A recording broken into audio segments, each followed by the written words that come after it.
Good afternoon, everybody, and welcome to this Planning Committee meeting of East Cambs District Council.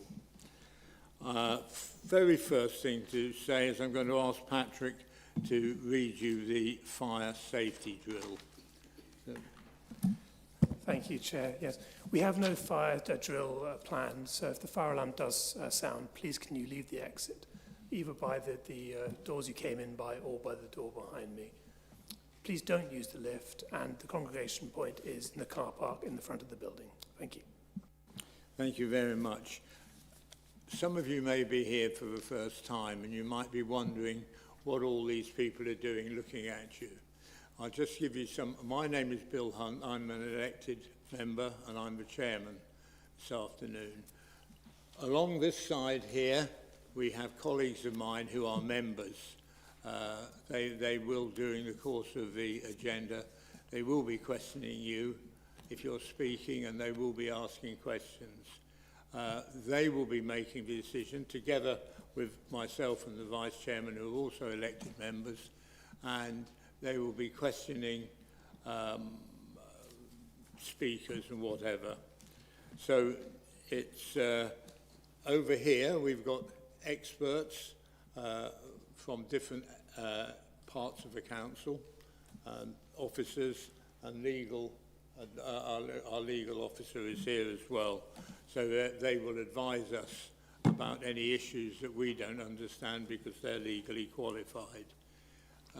Generally speaking, we would have a comfort break at 2 hours, about, depending how the meeting's running, and if you want to use the toilets or whatever, you can go out of that door and turn left, and the toilets are there, or out of that door and go straight on. And you're welcome to use those facilities whenever you want.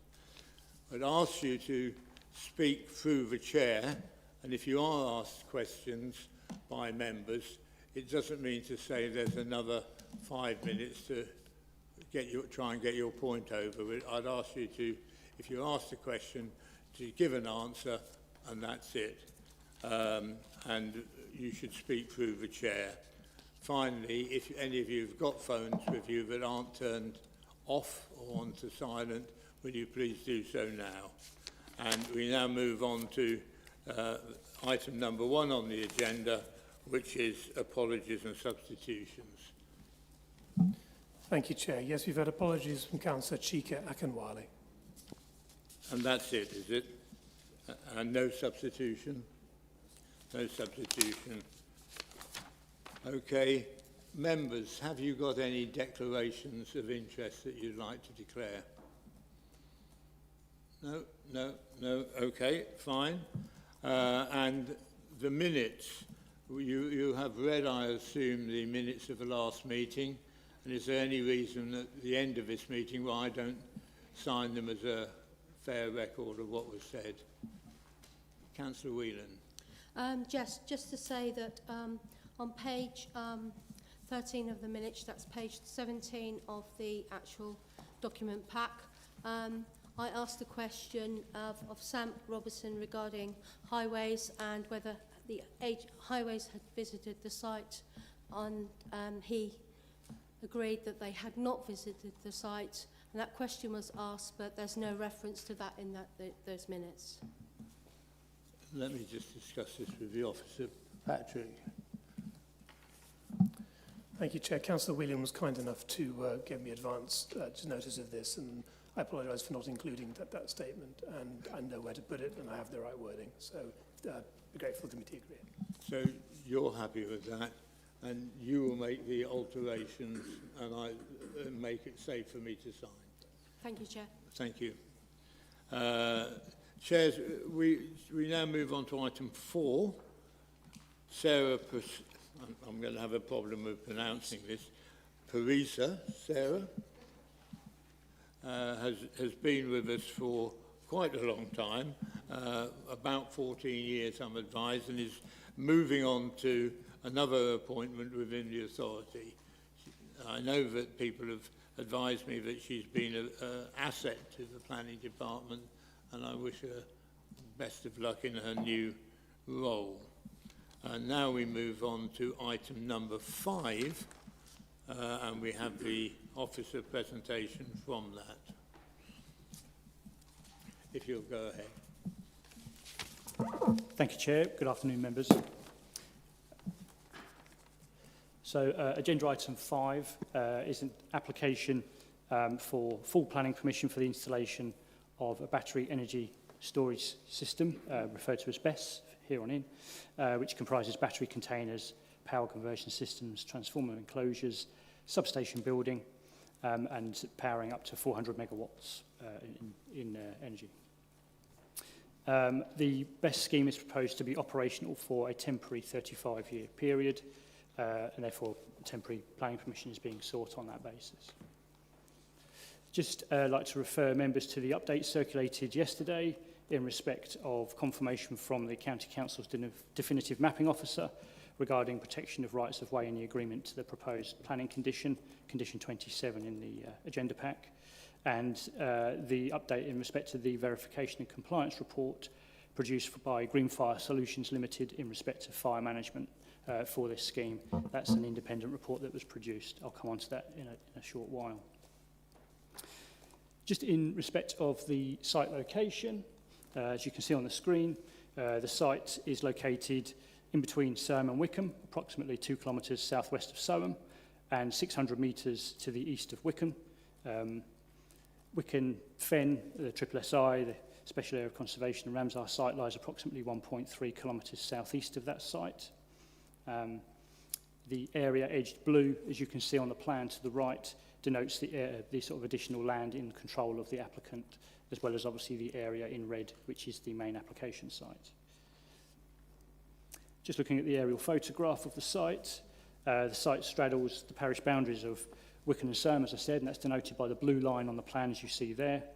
In correction to 4.1 of the officer report, whilst the majority of the actual physical application site, the red line, is within Soham parish, the actual physical battery storage scheme site is within the Wickham area, which you can see more clearly on the plan to the right there.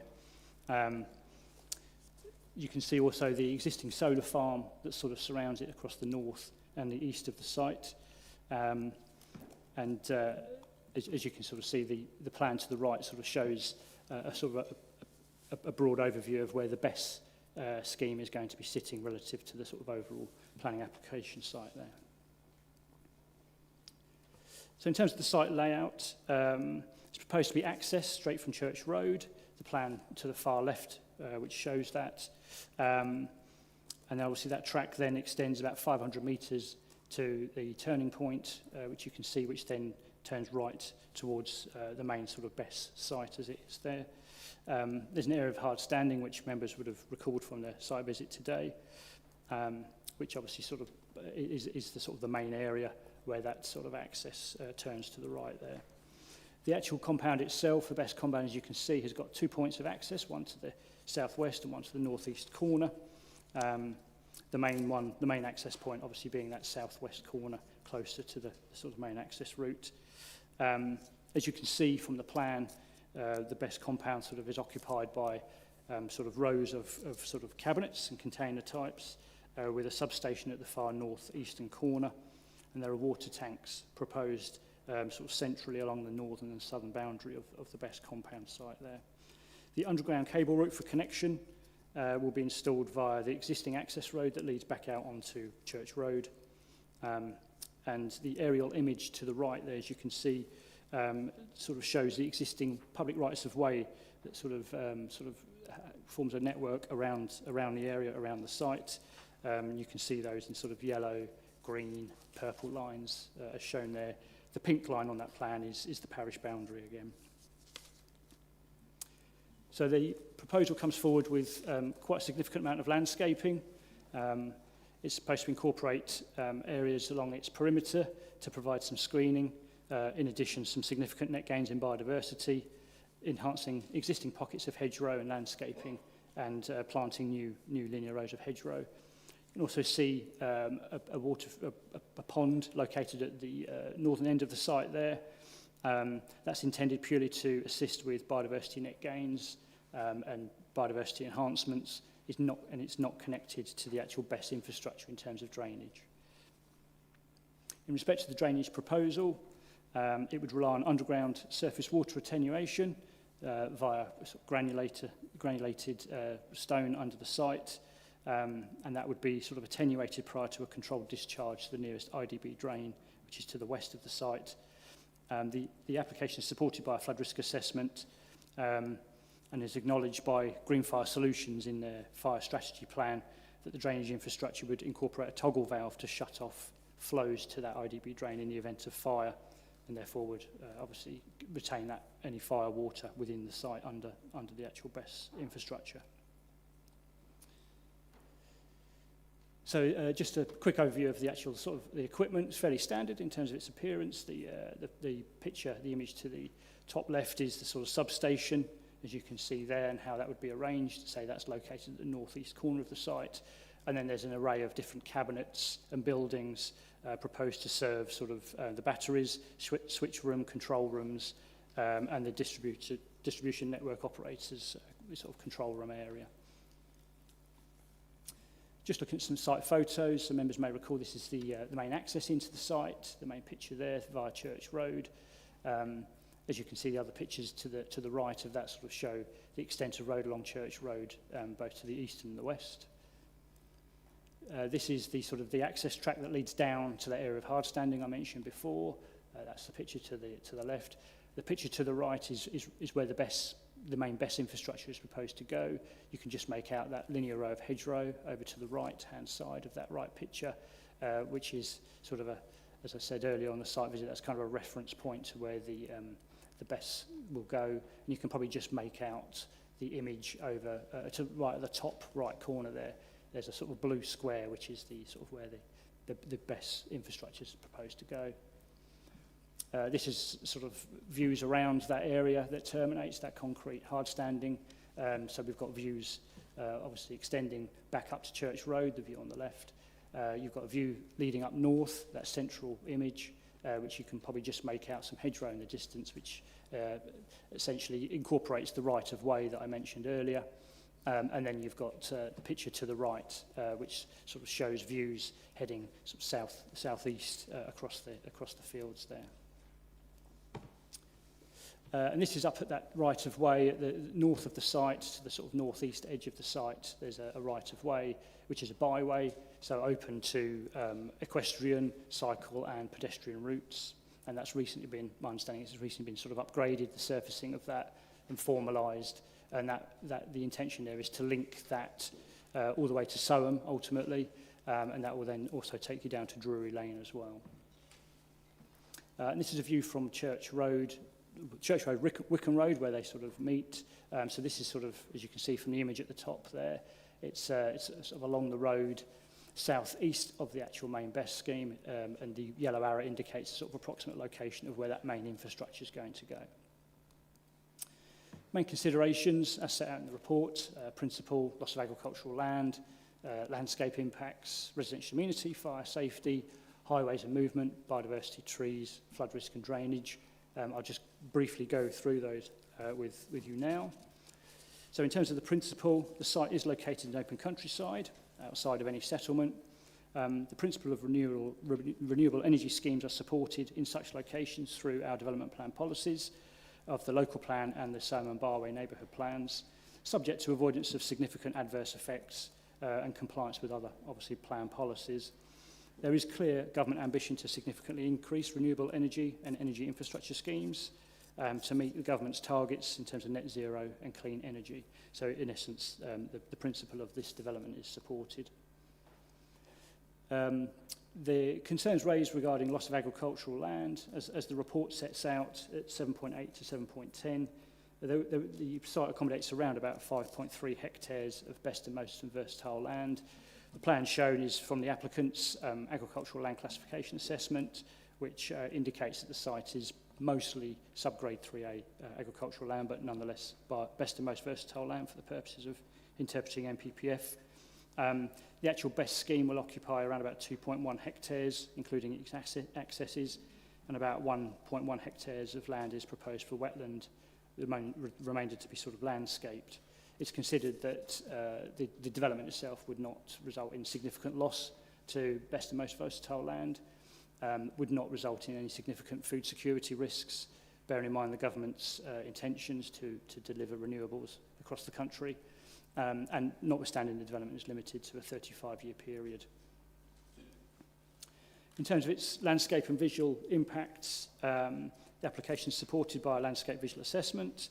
The landscape is expected to suffer only slight to moderate adverse effects during its lifetime, obviously with those mostly noted at its initial construction phases until the landscape matures. The visual effects for this scheme are considered to be more at a local level, taking into account nearest residences, cycle routes, rights of way and highway. It's considered that in those initial stages, substantial adverse effects are likely to occur, particularly from those local rights of way networks through those initial phases of development, reducing slightly as that landscaping matures over time. There are considered to be perhaps some slight impacts from wider sort of highways, cycleways and rail networks from more distance. However, those distances and intervening landscapes and structures, particularly solar farmers we've mentioned earlier, they will reduce those sort of apparent impacts. It's considered that cumulatively there will be minor impacts alongside those existing sort of infrastructure. Notwithstanding, it is considered that the visual impacts of the development would carry negative weight in the planning balance.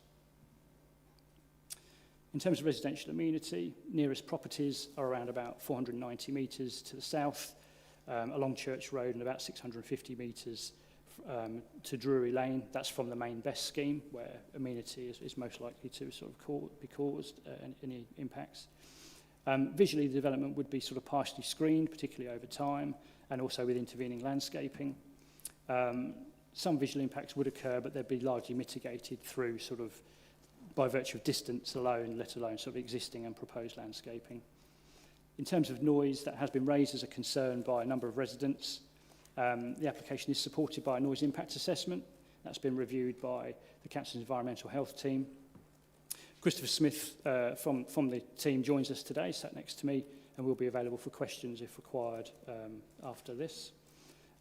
Nonetheless, the noise mitigation secured through planning conditions would ensure that amenity is not severely compromised through this scheme. In addition, concerns regarding fire, there is an outlined fire strategy which is deemed to be acceptable, which I'll come on to now. So the application is supported by a detailed safety and emergency management strategy, and also supported by a 1 kilometre sensitive receptor analysis, which you can see on the screen there. The National Fire Chief's Council advice on BESS development was updated in February this year, and the applicant has rerun their development against this latest guidance and consider that it complies. Generally, fire risks to this kind of development are considered to be low based on available evidence and government advice. Essentially, it's important to understand that the NPPF sets out that the focus of planning policies and decisions should be on whether the proposed development is an acceptable use of land, rather than the control of processes or emissions where they are subject to separate pollution control regimes. The Health and Safety Executive also sets out regulatory regimes for grid-scale battery energy and storage systems, which the applicant would be expected to comply with. Notwithstanding, as per the update report, the Council has commissioned an independent review of the applicant's fire management strategy. That's been undertaken by Green Fire Solutions, and I'm joined also today by the author of that report, Martin Blunden, who will also be available to answer questions.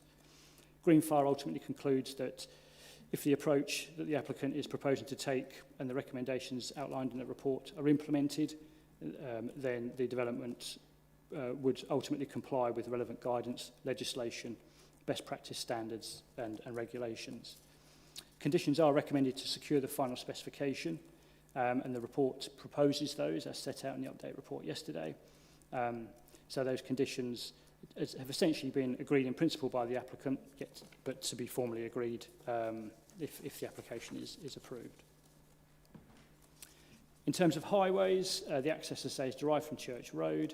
It's considered that that would achieve a safe and suitable access, having regard to comments received from the local highway authority. There are a number of rights of way, as I mentioned, and you can see on the plan there, close to the site. The definitive mapping team at County Council has agreed that further details can be secured to safeguard users of the rights of way via planning condition 27, as set out in the report. In terms of ecology and biodiversity, the actual ecology report is considered to be robust enough for us to be able to assess the application appropriately and determine that no significant effects are anticipated through this scheme. The site sits adjacent to a local nature recovery strategy area, which is identified in pink on the aerial photograph to the right. Therefore, that is a material consideration to the assessment of this application. Having discussed it with our council's ecologists, it's considered that the proposed landscape ecological management plan, general ecological enhancements and BNG proposals would actually complement this area and provide opportunities. The BNG metric predicts 129% habitat units through this scheme, which is far in excess of the 20% demanded through the Salmon Barway Neighbourhood Plan policy. In terms of flood risk and drainage, the application is supported by flood risk assessment. The site does sit in flood zone 3, but in an area of benefiting from flood defences. It's proposed to raise the infrastructure above predicted flood heights in a worst case scenario event. Nonetheless, risks are considered to be low at this site. Surface water is proposed to be managed via below ground storage, as I mentioned earlier, with discharge via hydro break into the watercourse. And again, that toggle switch, which would prevent egress of any fire water into the watercourse, is necessary. The actual storage capacity of the underground storage has been modelled based on a one in a 100-year event, plus climate change, plus that fire water, should it be ever be necessary. So it's been modelled on the basis of sort of a full load of water and is capable of accommodating that. Conditions securing final drainage strategy based upon the principles of that flood risk assessment are necessary, as would IDB consents should the applicant discharge into our IDB drain. So in terms of the planning balance, the statutory duty under the Planning Compulsory Purchase Act requires that we determine applications in accordance with the development plan unless material considerations indicate otherwise. Policy ENV6 states that proposals for renewable energy and associated infrastructure will be supported, as I mentioned, subject to no significant adverse effects. The proposal has been assessed and considered not to yield any significant adverse impacts under those prescribed criteria, and therefore is considered to comply with the Spatial Policy Growth 2 and ENV6, which is obviously at the heart of renewable energy schemes. The scheme has demonstrated that subject to appropriate mitigation, it wouldn't result in unacceptable harm to the amenities of nearby dwellings through pollution, visual harm, protected species, key views, or in terms of landscapes. It is noted, though, that the change to the character of the area will occur through this development, mostly in respect of shorter range views that would be reduced slightly once landscaping matures.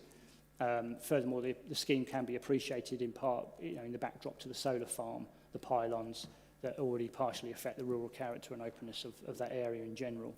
The change to the character of the area would result in some conflict with those environmental policies, which carries moderate negative weight in officers' opinion. In terms of its benefits, the scheme would assist in reducing pressure on the grid at peak times, given the sort of recent rise in demand for renewable energies, and would assist towards energy security, stability, and also the management of sort of net zero targets. The NPPF says that significant weight should be given to the benefits associated with renewable schemes such as this. Notwithstanding, the scheme will secure significant net gains in biodiversity, and it's considered in applying the planning balance. It's considered in general that the application would comply with the development plan taken as a whole, notwithstanding that the negative elements don't outweigh the benefits of the scheme and are considered to be limited in the main. The recommendation, in a slight change to that set out in the officer report, in view of the sort of updated conditions that have recently come to us this week, is that members are recommended to approve the application in accordance with the following terms, in that the committee delegates authority to finalise planning conditions to the planning manager, and then following receipt of agreement from the applicant to any pre-commencement conditions that are necessary, the application be approved, or that the committee delegates authority to refuse the application in the event that the applicant does not agree to the necessary pre-commencement conditions. Thank you. Thank you very much. We now have a speaker, an objector, William Pepper. You have 5 minutes, and you'll see an amber light come on at 4, and I'd ask you to try and do your best to respect the 5 minutes. Right, so just by way of introduction, my name is Bill Pepper. I'm the chairman of Wickham Parish Council. So many thanks to the chairman and members for allowing me to address the committee on behalf of Wickham Parish Council and its parishioners. Having lived in Wickham for over 20 years, I cannot recall a planning application which has caused such a negative reaction and universal opposition more than this one.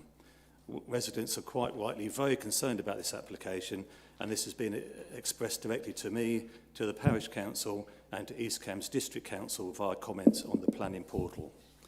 We believe this application is contrary to the following policies in the local plan, and which notably were also the grounds for the refusal of the recent Burwell battery storage application, a smaller and arguably less visual development than this one. We believe it's contrary to policy ENV1, landscape and settlement character, due to the inappropriate location and the resulting visual impact of the development in the rural countryside. The proposed development, amongst other places, will be clearly visible from the A1123, the Wickham to Soham Road, blighting the unique open vistas across Soham Mere towards Ely and its cathedral. Visually, the proposal is directly comparable to dumping a large container storage compound on a greenfield site in open countryside, and is tantamount to the industrialisation of the rural landscape. We also note in paragraph 4.1.1 of the supporting planning statement, which states the proposal site is a logical location adjacent to the existing solar park. We would, however, strongly argue it's not logical at all. The proposal would not draw any power from the solar park, relying instead on electricity coming all the way from the Burwell substation some 2 miles away, and we'd further say the proposal only adds to the visual and audio intrusion to this countryside setting. We also consider the proposed landscaping scheme is merely perfunctory and superficial and amounts to nothing more than putting lipstick on a gorilla. We further believe the application is contrary to policy ENV2 design due to the loss of amenity for public recreation. The site is directly adjacent to established public rights of way, and the proposal, due to noise from the constant humming of cooling fans and visual intrusion, would negatively impact on the enjoyment of walkers, cyclists and more. Just at the weekend, I took my dogs for a walk along the footpath adjacent to the site and enjoyed skylarks singing and watching a herd of roe deer grazing, all of which will vanish if the application proceeds, despite the claims of increased biodiversity. The council has also recently opened at great expense the much anticipated Wickham to Soham cycleway, and the proposal would only detract from this well-used and very, very popular route. We also believe the application is contrary to ENV9 pollution due to the associated noise affecting nearby residents and also the risk of toxic fumes to both Wickham and Soham residents in the event of fire. The nearest houses to the development site are a mere third of a mile away. We also have concerns, again in the event of fire, of sufficient water supply and the possible contamination of the adjacent draining system, and we also have doubts regarding security given the rural and isolated location. In addition to the above, we believe there are significant health and safety issues regarding the access route to the site and its suitability. The proposed route is nothing more than a narrow substandard farm track, broken and uneven in many places, and the fact that it's shared with an established and popular footpath obviously leads to health and safety concerns. We also note Charlotte Kane, our local MP's concern, and her petition for a national safety standard for battery energy storage, and given the obvious and well-publicised risks, surely such a standard should be adopted before large schemes such as this are approved.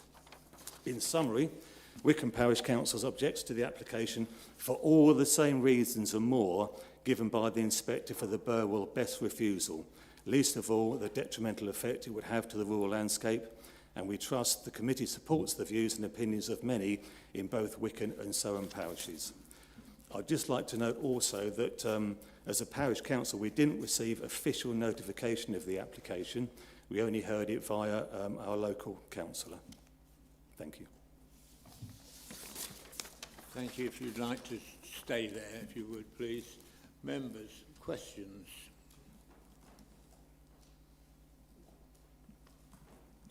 Councillor Trapp? Councillor Lay. Yes, good afternoon. I wondered how many houses there were within a kilometre of the proposed site. I'm not quite sure about a kilometre. The nearest one's Sixth of a mile. the 6. Sixth right. of a mile. Okay. So I'm asking how many houses are there within a sixth of a mile Oh, sorry. of the I site? thought it said Fine. a mile. No, that's fine. There's a third of a mile. There's 2. And a sixth of a mile, does that encompass more houses? A 6th mile, it wouldn't know. Thank Councillor Ambrose-Smith. Hello. Hello. Thank you. Just to address your almost your last comment concerning the notification to a parish council. I'm also a parish town councillor, and I find that very strange. As far as I'm aware, the clerks to the various parish and town councils receive the weekly list of applications, and I would have assumed that that would have been on that. I mean, I frequently thumb through and just look at the ones connected to Littleport. Yeah, I think it was shown as just being in Soham, so that's why we didn't actually get the official notification. Okay. Have we got any more questions? Who do we have? Councillor Edwards. I see one of your comments from the Wickham Parish Council was that you would suggest an area next to Burwell substation would be a more beneficial area. I mean, that would upset the Burwell residents as much as that would the Wickham and Soham residents. It was felt that is such, can I use the phrase energy park? There's so much going on there with other solar parks, with other battery storage, plus the substation as well. Visually, it would fit in better than being in an open field site such as this one. Well, I'm sorry, I don't agree with that. Okay. Councillor Trapp. Thank you. You made reference to Burwell, sounds like Councillor Edwards, but that one was actually much nearer the habitation, the dwellings in Burwell than this one is to Wickham itself. Sorry, much closer to... It is much closer to the other dwellings in Burwell than this one is to the dwellings in Wickham. And I think we'll have probably an assessment from the noise expert, whether that is what kind of problem that's going to cause. Okay, I must admit, I measured it on Google Earth, perhaps not the best thing to use, but there wasn't a huge amount of difference between residents close to the Burwell one and the one being proposed at Wickham. Right, thank you very much. Councillor Sharp. Thank you, Chair. Just a couple of points. You mentioned that it states it's a logical site, but you're saying, as you say, it's not logical because it's not even going to be connected to the solar panels. Is there a logical site around there, do you think? Or? I would have thought it would be closer to Burwell myself. Okay. And the other point I've got about, you mentioned public right-of-way. We saw this morning when we visited the site that there's a very narrow entrance there. Is that used a lot, and do equestrians use that concrete road, or is it mainly... Is this the narrow entrance off the A1142? Yeah, that's right, yeah. Well, that section is private. Where it runs through the buildings, the disused buildings, that is private. However, because that's been vacated for so long, there are a number of residents who actually use that as a kind of unofficial footpath. Okay, thank you. Members, any more questions? Councillor Ambrose-Smith. Come back again. I'm just wondering if there's a perception of closeness. In your presentation, you referred to it being close to habitations, and then further on, you referred to it as being a remote location. So it's either close or it's remote, but it can't really be both, can it? Yeah, I can see where you're coming from. I just think regarding residential units, it's unacceptably close to other residential units. Members, is that finished with the questions for Mr. Pepper? No? Okay. So we'll move on. Thank you very much indeed. And we'll move on to John Story and Vivek Codage.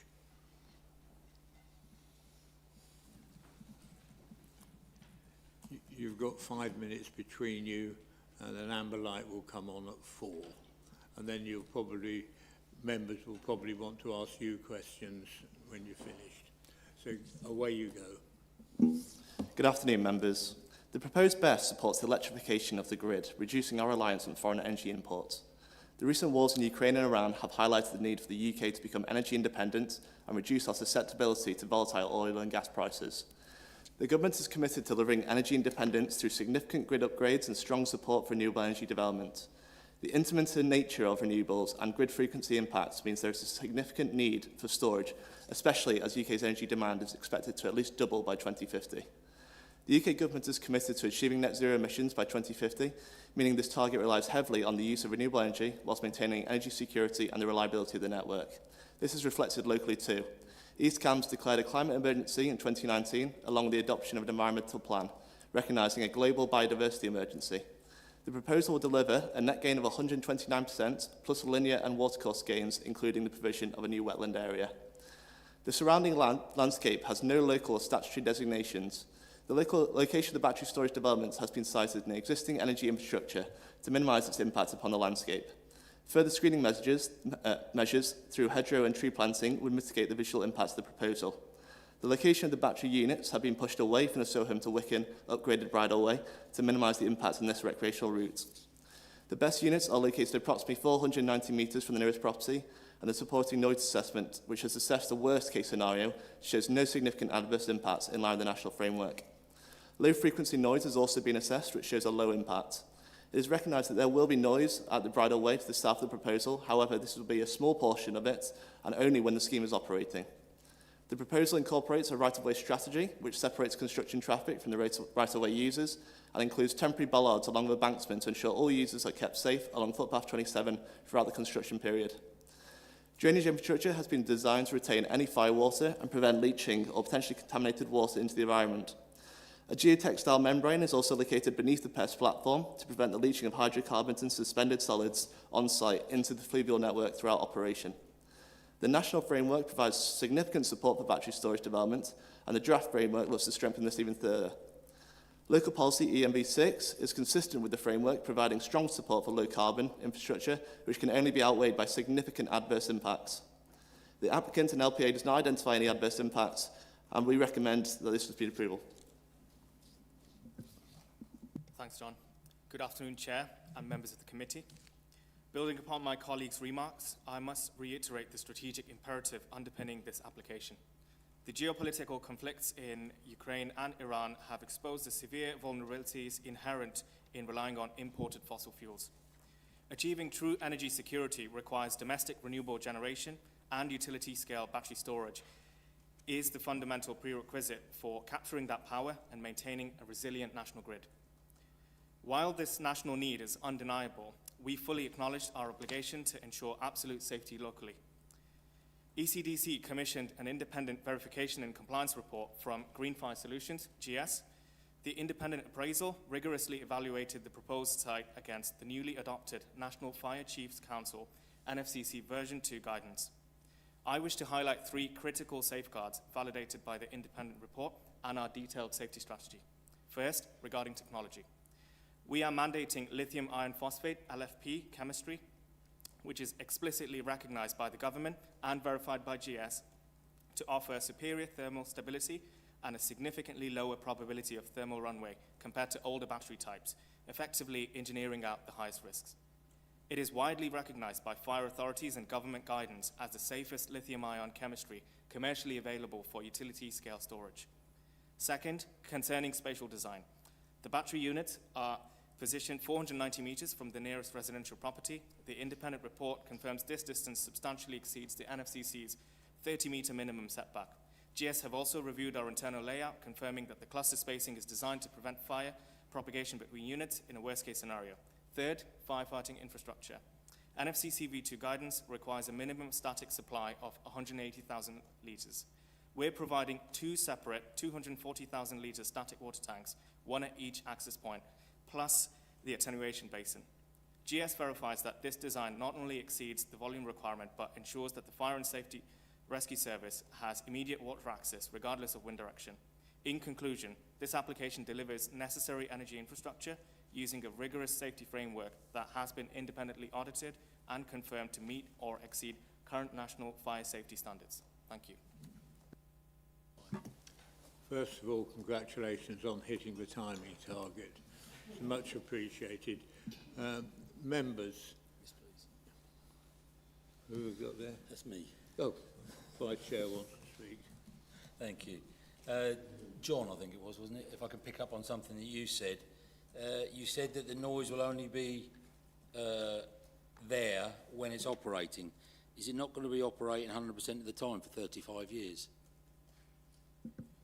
So it will be operational for the 35 years. However, the cyclical requirements of how batteries operate would necessitate its daily actual operation to be a minimum number of hours. So it won't be 100% operational for the entire 24-hour period in a day. So the skylark and the deer that we heard and saw down there this morning when we were on our visit this morning, they can come at certain hours of the day, but they'll be frightened away with the noise on other hours of the day. Well, they won't be allowed inside of the security fence. No, they won't be allowed next to it either. They won't want to come next to it, will they? Okay. Members, questions for the applicant? I think Councillor Lay was just there. Yes, can I follow up on the answer you've just given? And you've just said that on certain hours of the days it will be operating and there will be some noise. So is there a difference in noise between when you're actually charging, taking electricity from the grid, charging your batteries, and during the daytime when you're discharging the batteries when the grid is asking for your electricity? So there will be noise involved, particularly during the charging and the discharging, but I'm not completely sure about the difference that you're requiring. I don't think there is a difference. It would be, so the operational element is what introduces the additional noise.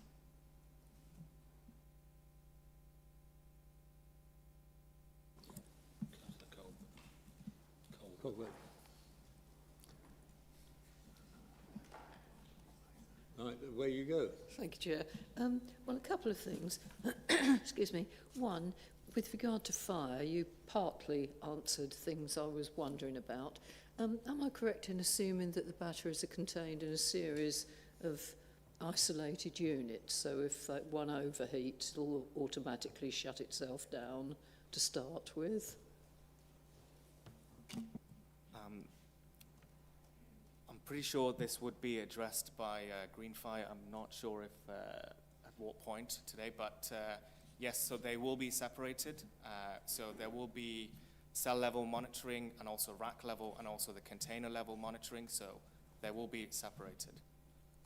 Okay, and they're monitored off-site, so anyone could be switched off or extinguished by some exterior means, or they'd be controlled anyway immediately, yeah? Yes, yes. So there would be a battery management system that operates both at a cell level, at a rack level, and also at a system level. So anytime the system picks up any anomalies, particularly around temperature fluctuations, voltage fluctuations, it would automatically be shut down, if not remotely monitored and shut down if required. Okay, thank you. And the other thing, excuse me, is with regard to the screening, because I'm also concerned about the wildlife. I very much like listening to the skylarks this morning. I see that you're putting in some additional hedging, but it all seems to be at some distance. As a layperson, I would have thought that hedging closer to the units would have done more to blanket the sound. I'm sure the officers know far more about this than I do, but would you be prepared to put in additional screening, were they to consider it beneficial to the wildlife? Yes, we'd be happy to put in additional screening. I mean, the location of it, hedgerow, looking at the landscape character area in general, hedgerows will be found at field boundaries, so we're trying to respond to the character area as set out. We don't really want to be putting hedgerows in the middle of the field, and only for landscape character reasons. In terms of screening for noise, vegetation doesn't offer much, if I'm being really honest. So, yes, we're happy to do it, but ultimately it's not from a noise point of view. I don't think I entirely agree with you about vegetation not blanketing noise, but I happily agree with whatever my experts tell me. I'll say I'll bow down to the EHO instead.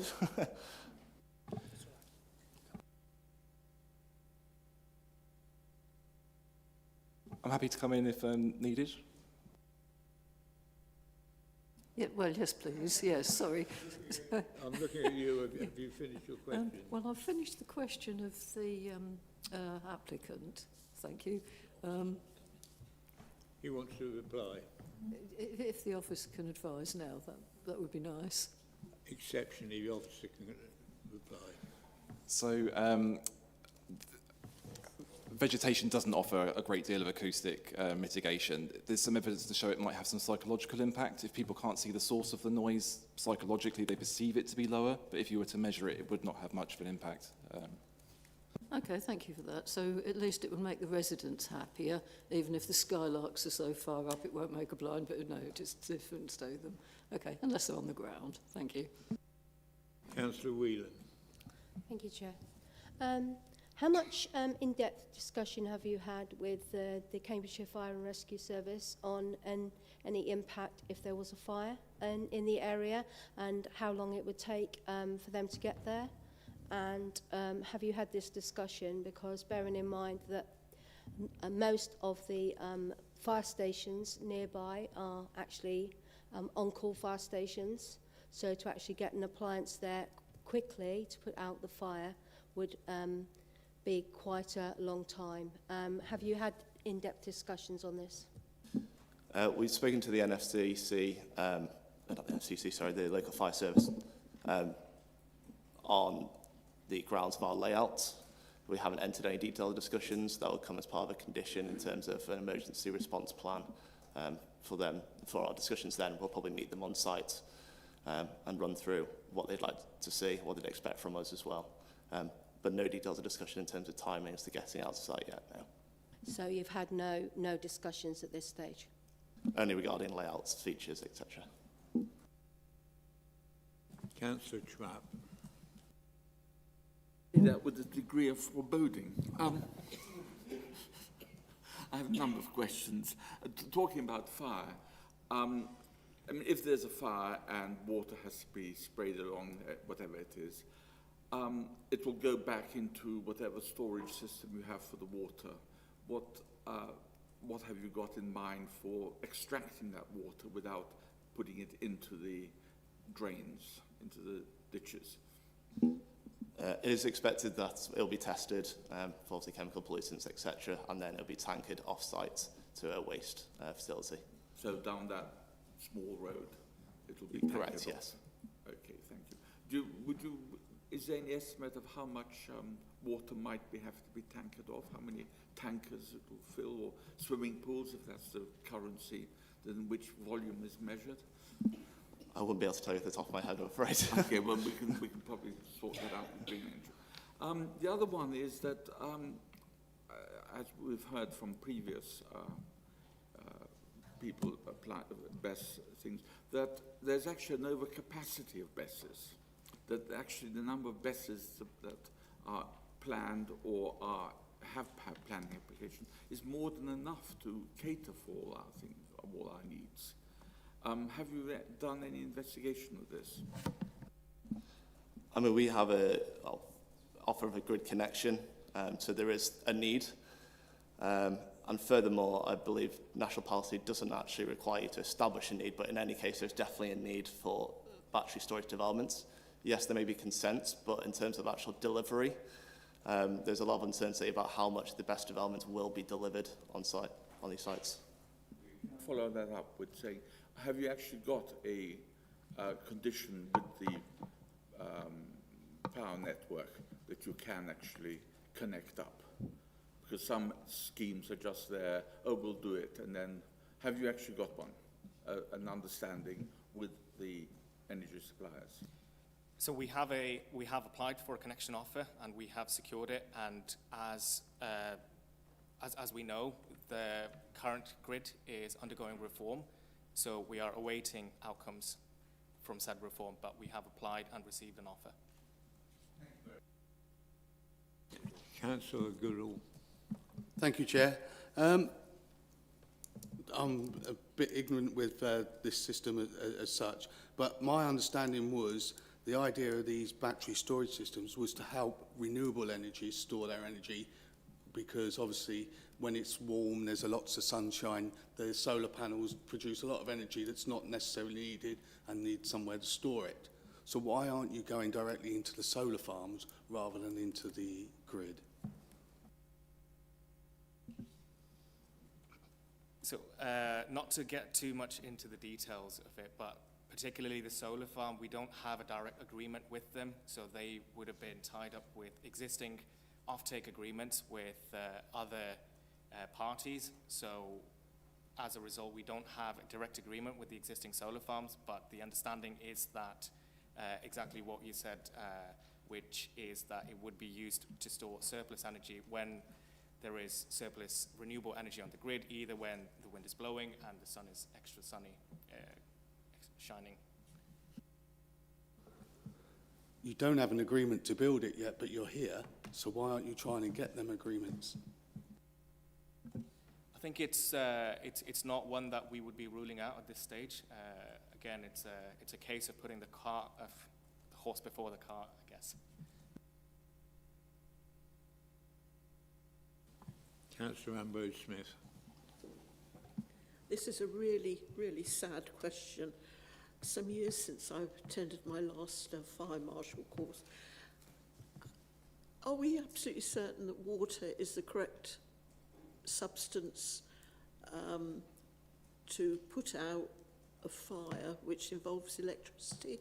Or am I totally off beam here? The water would be a suppression system for the surrounding containers. So if there was a fire within one container, it wouldn't spread to the remainders. So it's more of a cooling mechanism for the surrounding area. Any more questions? Away you go. Thank you, Chair. If this gets approval today, and it's a big if, is there any plans in the future to expand the site? And could you confirm that you wouldn't be expanding the site? Due to the BNG that we proposed, we'd be legally locked into delivering that BNG on the remaining land. So everywhere within the red line boundary, we couldn't touch. In effect, we'd be required to legally maintain that for 30 years. And that's within a condition. Okay, and you wouldn't intend to stack up more batteries on top of them?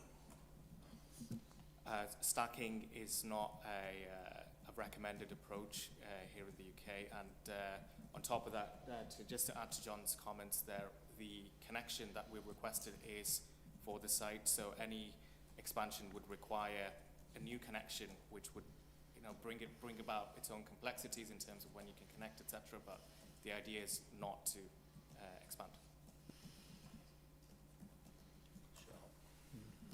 Councillor Sharp. Thank you, Chair. I've got two or three questions. Why this site? We've looked at the environmental considerations in the area. We looked at proximity to grids. You tend to find battery storage developments within 5 kilometres of the grid. Obviously, we've got triple SIs in terms of the Fenland as well as the southwest in close proximity to the grid. So we've sought to find a suitable location as far a distance from those as possible, whilst also not impacting residential amenity. We couldn't find any available brownfield land, so that kind of stemmed to this location. Okay, if I can come back, Chair, thank you. So it's on 5.3 hectares of agricultural land, good agricultural land. Why again put it on that land? Again, you'll tend to find energy development is within the rural area. This is a lot due to the point of connections, also the area of land they require, and also conflicts with other brownfield land uses. They say, yes, it's 5.3 hectares, or however large in size. The actual development footprint is over 2 hectares. To find a 2-hectare brownfield site not in close proximity to other conflicting uses, whilst also maintaining a point of connection, a close point of connection is incredibly difficult, and we'd be unable to find one. Okay, because it says in the, sorry, through you, Chair, it says in the application that it's not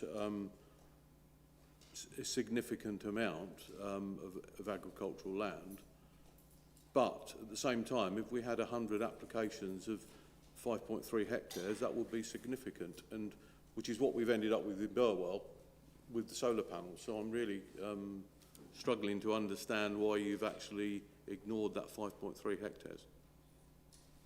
I don't think we necessarily ignored it. It is something we've considered. Obviously, it's the significance of that loss. I think it comes to about 0.00005% of the total East Cam's best and most versatile land. And that's for the whole site. I would argue that the remaining 3 hectares we're not using for biodiversity gains could come under the term of agricultural, not necessarily for food production, but farmers are strongly encouraged under sustainable farming initiatives for biodiversity gains, which is what we are delivering in the wider area. Okay, thank you. Okay, I'll pass on that. I may bring that up later. You mentioned the need for this, part of the Ukrainian-Iran war in terms of energy security. What about food security? Yes, there's been a recent publication of a land use framework which has looked at the conflict of energy security with food security. Its conclusion was, in effect, that there has been no threat to food production within the country. Well, it's not the debate yet, but I would disagree with that, but still. You've answered the question I had from Councillor Trapp about the where the water would go if there's a fire.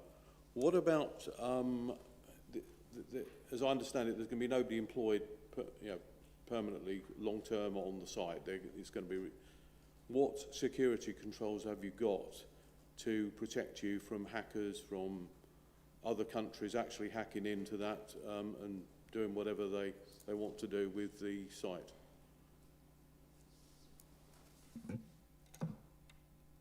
So security is quite paramount for us as a developer and as an eventual operator if the site was to go ahead. So we would be putting in place measures including operators who are able to guarantee cybersecurity requirements for operation of such a site. So this is going to be something that is going to be paramount for us as an operator if the site was to be approved. Just finish one. Yeah. Okay, thank you for that. I don't expect you to tell me the details because obviously that we don't want that going out to the wrong people. But okay, but it is something that you've got that is. I don't. Yeah, I'll come back later on that maybe with a question to an officer. Thank you. Yeah.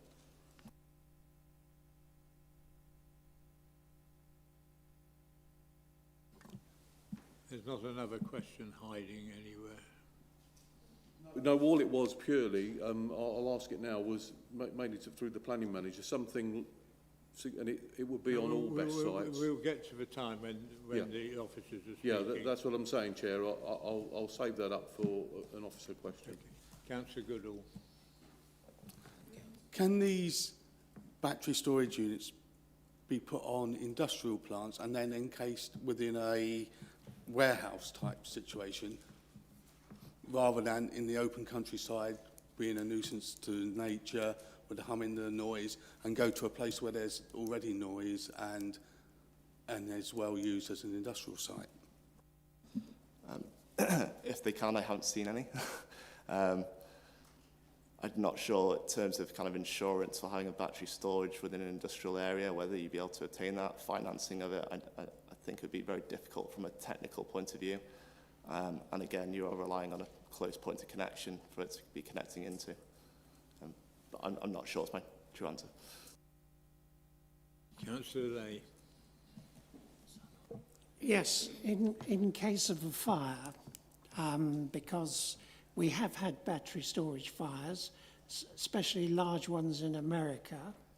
But I understand from the report that Martin's company produced that we might have to evacuate the villagers around that unit should there be a fire because of the chemicals that are given off during the fire. So my question is, what arrangements have been made for evacuation? I believe the evacuation zone is in the range of 100 meters from the actual site of the containers themselves. So this would be something that we would be discussing with the fire rescue service in terms of any requirements for wider evacuation.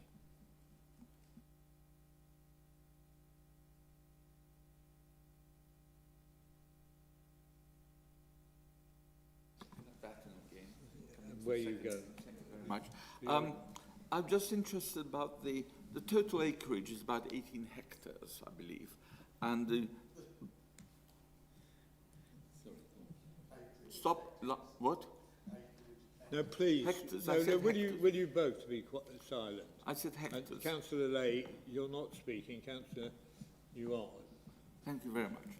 And 5.3 of this hectares of this is called best and most versatile land. How is the battery situated within that land? Is it situated on the 5.3 or outside of it, or I'm not sure whether it's for you or for the... Yeah. So when we undertook the survey, that was for, it was a plan up before which had the whole blue line area. So that's the whole wider ownership, which I think is the 18 hectares you're referring to? Yes. Yes, the actual red line boundary is the 5 hectares. Within that, the battery storage is 2.2 hectares in size. All right, so you're taking out 2.2 out of the 5.3. Correct, yes. Best and most versatile. So I can't quite get the 4-letter abbreviation, but yes, okay. Thank you very much. Members, have you asked all the questions you wish to ask? Thank you very much indeed. You can sit down now. Thank you. We've now heard, I was approached with about 3 minutes to go by Councillor Warner, who is from Surham Town Council. He also presented us with a statement. I can't say any more than that because it was a substantial statement and it was about a minute or two to go. And in the wish to make sure that everything we do here is fully compliant, I've asked both our head of planning and our solicitor to give advice to the panel or the committee before we go on to listen to what Councillor Warner has to say. So whichever one of you wants to go first. Thank you, Chair. Yes, basically the principle of a planning committee is bringing members together to consider all the evidence and consider it very, very closely. There are rules about submitting documents, and those are very clear on the website. The members really do need to consider any documentation submitted to them, and in this case I can see it's a very detailed document. What they'd have to do is read through it, do research if necessary, and make sure that they have properly considered that document. Submitting 3 minutes before the meeting and asking members to consider properly the document is unreasonable. So our advice, myself and the planning manager's advice, is that the document not be accepted. Thank you, Chair. away you go. You're going to... There's nothing up. Thank you, Chair. I'm not sure there's anything I need to add apart from the fact that normally when we have documentation of this type, officers obviously need to assess that, and you'd normally want to give the applicant a chance to read any such information in advance of the meeting so they can counter any points. So that's on top of what Kevin's just said. Thank you. Okay. Councillor Warner, you can speak now, because you're speaking on behalf of Soham Town Council, but of course you must make no weight to the fact that what's on the documents you've given us, we haven't read them.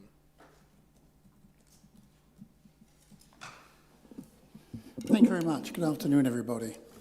I'm speaking on behalf of Soham Town Council. My background is an aerospace engineer, and I'm used to working in zero-risk environments. On the point which has been raised about my documents being late, I was given 4 days to write this.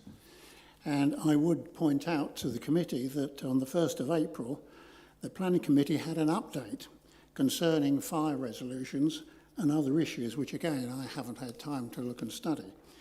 So perhaps under the 21-day rule, this meeting should be concluded at this point, because I haven't seen this information, and it'll give the councillors time to read my documents.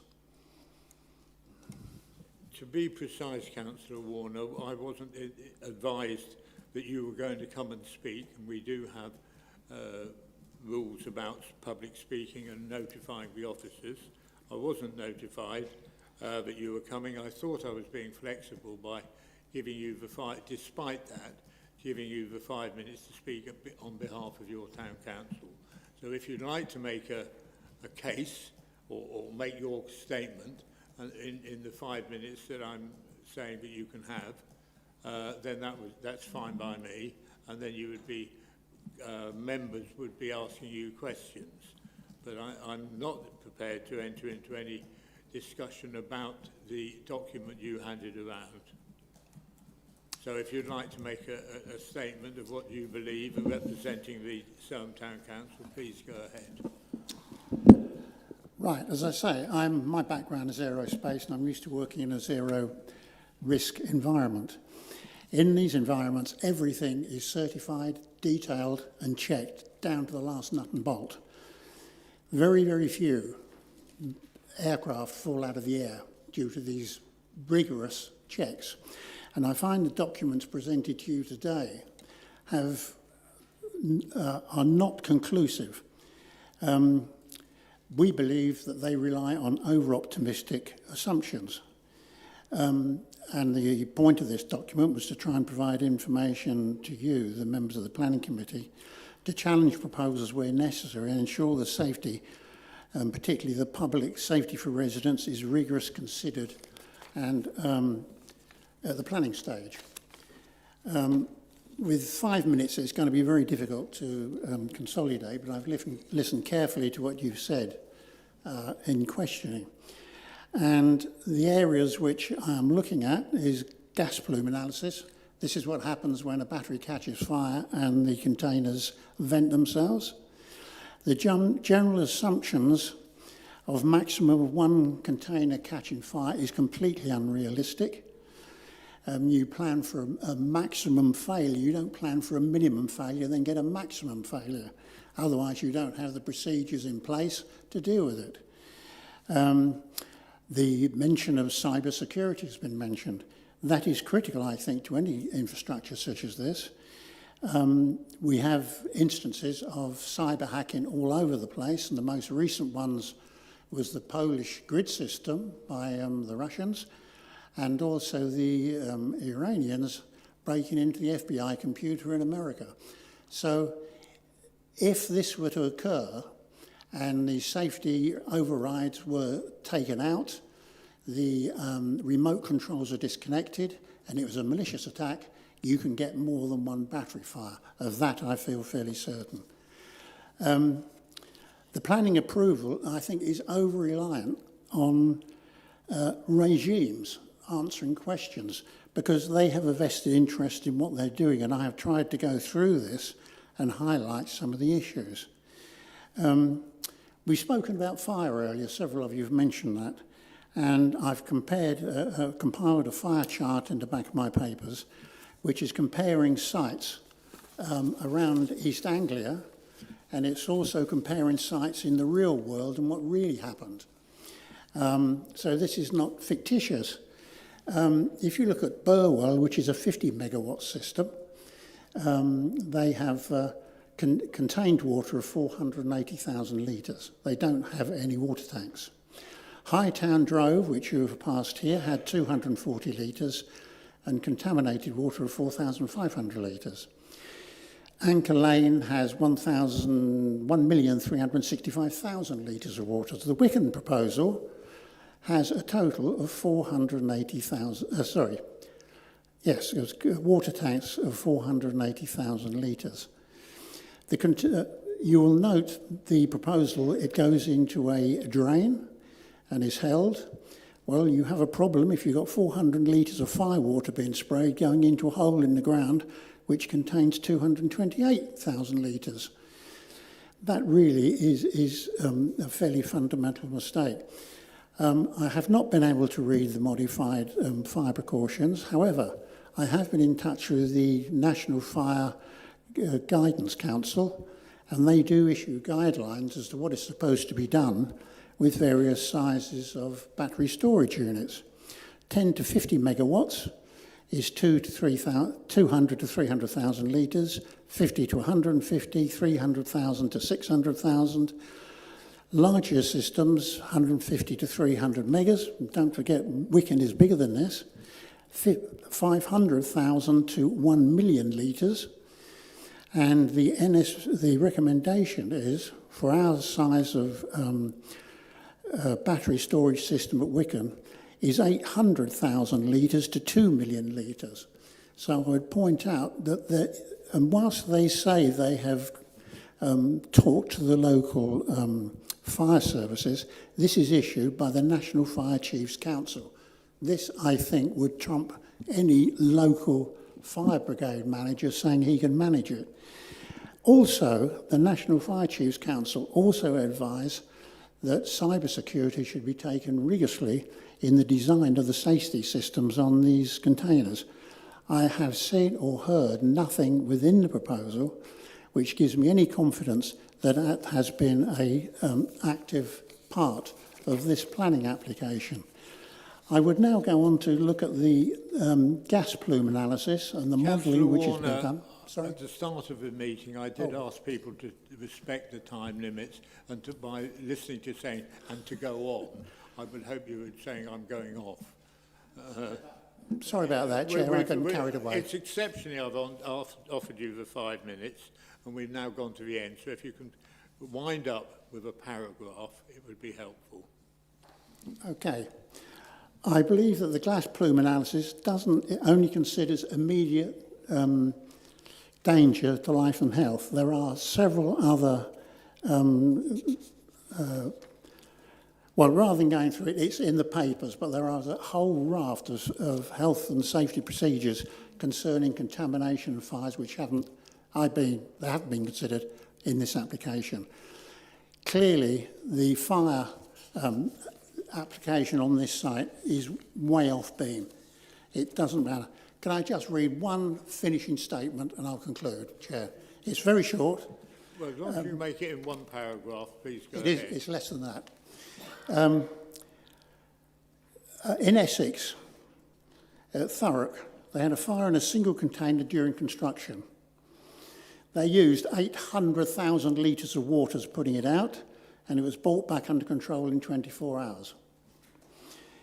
If you look at the Liverpool, which was mentioned by earlier, and I know improvements have been taken out, that was a 20 megawatt system, a fraction of the size of the one at Wicken, and that used 5 million litres. That's it. Councillor Warner, thank you very much. Will you please stay where you are, because members may want to have questions from you, ask you questions. I do believe that this council has given you a very high degree of tolerance. So now, members. Councillor Trapp. Thank you very much. One's very tempted to say, could you go on? But I don't think the chair will approve of that. I didn't quite, because you were hurrying at the end, I didn't quite catch what you thought was the minimum requirement for this size of battery storage for water, for use for storage for fire prevention or fire out. Can you just give me a figure? Yes, this is the National Fire Chiefs Council. Yeah. And they're recommending for the size of the 300 megawatt plus is 500,000 to 1 million litres of water over 4 hours. Over 4 hours. So 1.5 to 2 million, did you say? Yes. 1.5 to 1 million, I think. Yes. Okay, thank you very much. Councillor Lay. Thank you, Chair. You mentioned the gas plume, which is quite a concern, really, if it catches fire. You were going to elaborate on what you felt was the problem with the gas plume. Should it catch fire? Thank you. Well, the modelling on the gas plume really only covers one aspect, and that is IDLH, immediate danger to life and health, which is 30 million per person for 30 minutes, parts per million. That is covered and they do satisfy that. However, if you go to AEGL3, life-threatening, 22 parts per million for 4 hours, the level of chemicals in the air on or above which the general population could experience life-threatening and health effects or death. That is not covered. Chair, may I continue? So you're giving us some figures that basically tell us how many parts per million will cause illness to people. So if we have a fire there from several of the units, what are we going to put in the air and how large an area will it cover? Well, that's a very good question. And we have done an analysis of fire spread. I think it's important you also realise the chemicals that has been spread, which is hydrogen chlorine, hydrogen cyanide, volatile organic compounds, hydrogen, carbon monoxide and carbon dioxide. All of those are on a sliding scale of toxicity. If you have a wind dissipating it, and the consultants which I've used in the past have used a calculation of an 11 to a 13 mile an hour wind, it dissipates relatively quickly. But on a summer's day, that isn't going to happen. Does that answer your question? Any more questions? Where you go? Well, I'd just like to be a bit clearer about this. So there's the possibility in the event of fire for a variety of rather unpleasant chemicals being swishing around in the air and being breathed in by all the residents in the affected vicinity and presumably killing every one of my skylarks for miles. Is it really as serious as that? The information I'm quoting to you is UK Health Security Agency figures. Thank you. Councillor Ambrose-Smith. We're far above my pay grade here. Have you, during your investigations, found an example of a reasonably recent site such as this, of a similar size, that has had a fire?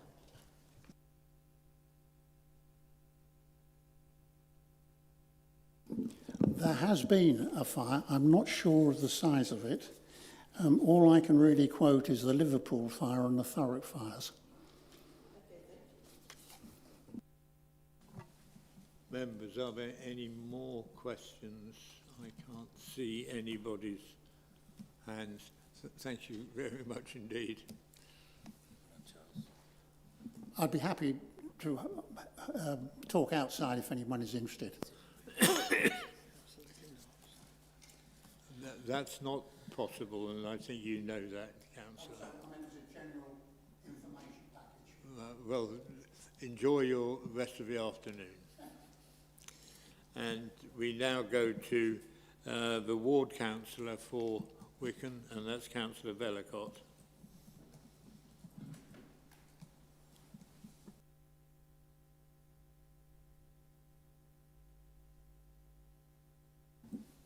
Chair, colleagues, good afternoon. Thank you very much for taking the amount of time and depth that you have over this application so far. And may I also take this opportunity to thank Gavin for his involvement and keeping me involved throughout the process. Having heard the applicants speak, I'm afraid they are clearly unfamiliar with Wicken, which is a shame. I've brought this application to the committee today because it is first a chance for the public to express their opinions on the matter, but also because this committee's primary function is to apply different weighting on material planning considerations. I think there's a general feeling that this application is not appropriate, but what we have to be very careful to do, and what colleagues you will have to be careful to do, is to have very sound reasoning about the planning terms of this. We have to look at specific planning terms and regulations. We can't change the location. We can't change what the technical documents say. We are very heavily restricted, as I have learned throughout the course of this application, by the government on applications like these. Under the new National Planning Policy Framework, we effectively have to assume that technical data is right. We effectively have to assume that the location exists because it's necessary. I don't believe it is, but I don't think that's a planning term. The applicants outlined how critical this site is, but again, that's not really up to the planning committee to decide on material consideration. We need to look at the use of land and whether it is an appropriate use of land. And for me, there is a material circumstance staring us in the face which is enough to warrant refusal. That's the contravention of policies ENV 1 and 2 pertaining to the impact of the landscape. And we know that, and in the officer report it is very clear that it is contrary to those proposals. But because of the government's presumption in favour, the officer is quite rightly and objectively saying that the committee should approve the application because that is not sufficient under the government's national policy framework to refuse it. I disagree. I believe the committee should apply a different weighting to the impact of the landscape. And that is where we can apply weight as a committee. I think that weight is even further justified because of the proximity to the houses on one side and the protected view across to Soham and Ely Cathedral on the other. Obviously, the impact on agricultural land has been mentioned as well.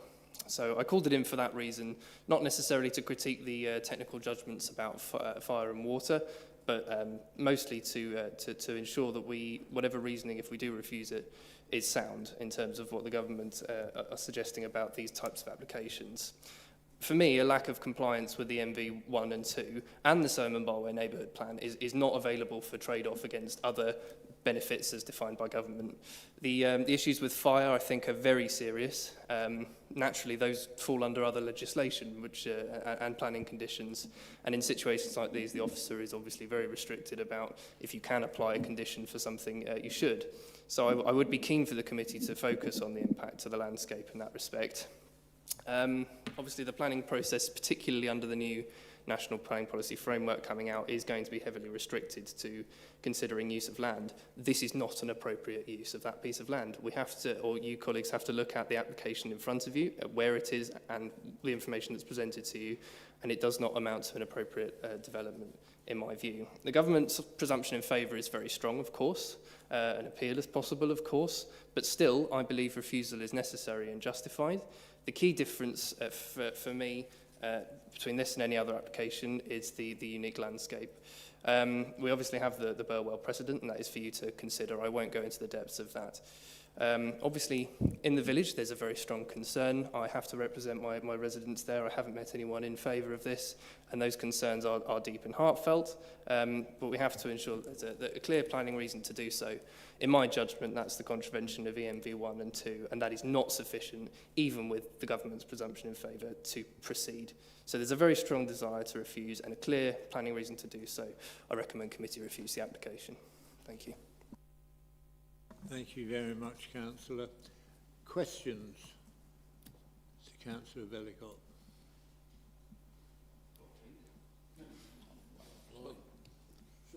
Councillor Trapp, I think you can make up for the shortage. No, Sorry, can you No, stop yes, barracking? this is a very serious issue. Yeah, okay. So, Councillor Trapp. Unfortunately, we do, although there is, I think, an over supply of buses, we still do have to have some. And to me, this seems a slightly better thought out plan than we had before. And maybe it is actually, I'm not sure we can say no on visual grounds to it. But you're saying that this should be so. Through you, Chairman. You've asked the question. Councillor Vellicott is going to answer it. Thank you, Chairman. From my perspective, I think from the perspective of planning rules, it's for the applicant to defend need. Well, actually, even in terms of the new planning policy framework, there is an assumption that there is need. So I don't think that's for the committee to do. What the committee's job in all applications is, from my understanding of my time as a councillor over the last few years, is to consider the weighting that has been applied for the planning reasons by the officer and consider whether its judgment is the same. Which is why I'm saying, you know, the technical documents, we don't, as individuals, have the expertise to overturn those considerations, but we do have the perspective in terms of the protection of the land, and that's what the whole planning process exists for, is correct use of land. We have the ability, or you have the ability, to make an interpretation about impact to the landscape, and in my view that is sufficient to refuse this application.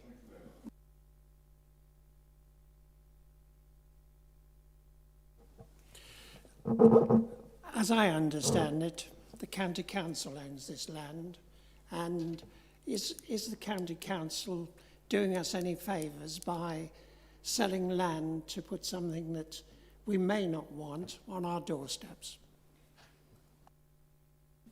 Through you, Chairman. I think, Councillor Lay, as much as it might be something that I would agree with you on, I think in planning terms, the owner of the land is probably immaterial.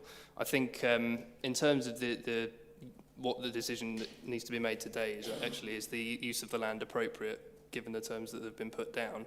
And my view is that a battery storage application on this site, however necessary, we can have arguments about whether it's necessary or not, or who's going to do what with it. But we have to assume the applicant is true to their word as to what they want to do about it and consider whether that's an appropriate use of the land. And for me, it's not. Are there any more questions for Councillor Vellicott? No? Well, thank you very much indeed. And we now move on to comments from the officer. Now, I think that we have a sort of brains trust of officers here at the moment. I would make my invitation to officers to be, any of you full officers can answer these, make these statements, whatever your speciality is. Thank you, Chair. If I may, I'll just begin. A couple of points just on certain things that have been raised today. The applicants raised the land use framework. This is probably something which members won't be aware of. It was published by government, by the Department for Environment, Food and Rural Affairs on the 18th of March. So after the last committee before this one. The essence of what the applicant is saying is correct. The document states clearly within there that it is the government's view that the pressures on agricultural land compared to, in conjunction with the desire for renewables, there is no reason that we should be refusing an application for renewables because of the impact on agricultural land. So that's just something to be bearing in mind. This is a material planning consideration. It's a fairly new document, but it is a central government document that we should be listening to. I will pass on in a minute to Martin, who members will be aware that we commissioned an independent report on fire safety. A lot has been said today on fire safety. I would urge members, if you have any questions, to direct them towards Martin, and he'll be able to clarify. And Martin may even have some clarifications himself as to some of the points which have been raised already. Gavin, have you got any DM-related comments that you wanted to raise before we move on? No, only obviously if there are questions that members want to raise, then happy to sort of go through those, and maybe at the end, if there are any matters that I think might need a bit of mopping up, Chair, if that's okay with you, I may come in at the end, if that's all right.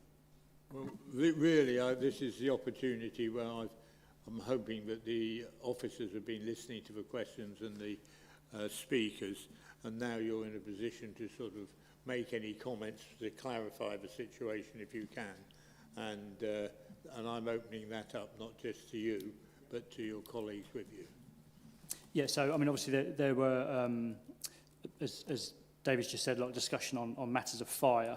So I think if I could introduce Martin to sort of just come back on some of those points that have been raised. There were quite a number, but I'm sure Martin's sort of got a good feel for what those questions might be. And obviously, again, if members have questions subsequent to that, then they're welcome to make those. So I'll hand over to Martin, if that's okay, Chair, with you. Thank you, Chair. Good afternoon, committee. Would it be useful for me to introduce myself very briefly, Chair? If you say no, I'm very happy not to. My name is Martin Blundell. I'm Managing Director of Green Fire Solutions. I've had 34 years in the fire and rescue service sector, 30 as an operational firefighter, retiring as the Chief Officer of Scottish Fire and Rescue Service in September 22. I was National Strategic Lead for National Fire Chiefs Council on Health and Safety and Operational Learning. A number of fire safety qualifications. I'm a member of the Fire Institute of Fire Engineers, and I was awarded the Queen's Fire Service Medal by Her late Majesty Queen Elizabeth II in the New Year's Honours List for Distinguished Service. So I bring a significant amount of expertise to this particular subject, having spent the last 3 years working with almost 200 sites now, some operational, some in planning, some in construction. A couple of things, if I may, Chair, to pick up. You've come here, we want you to hear what you've got to say. Okay.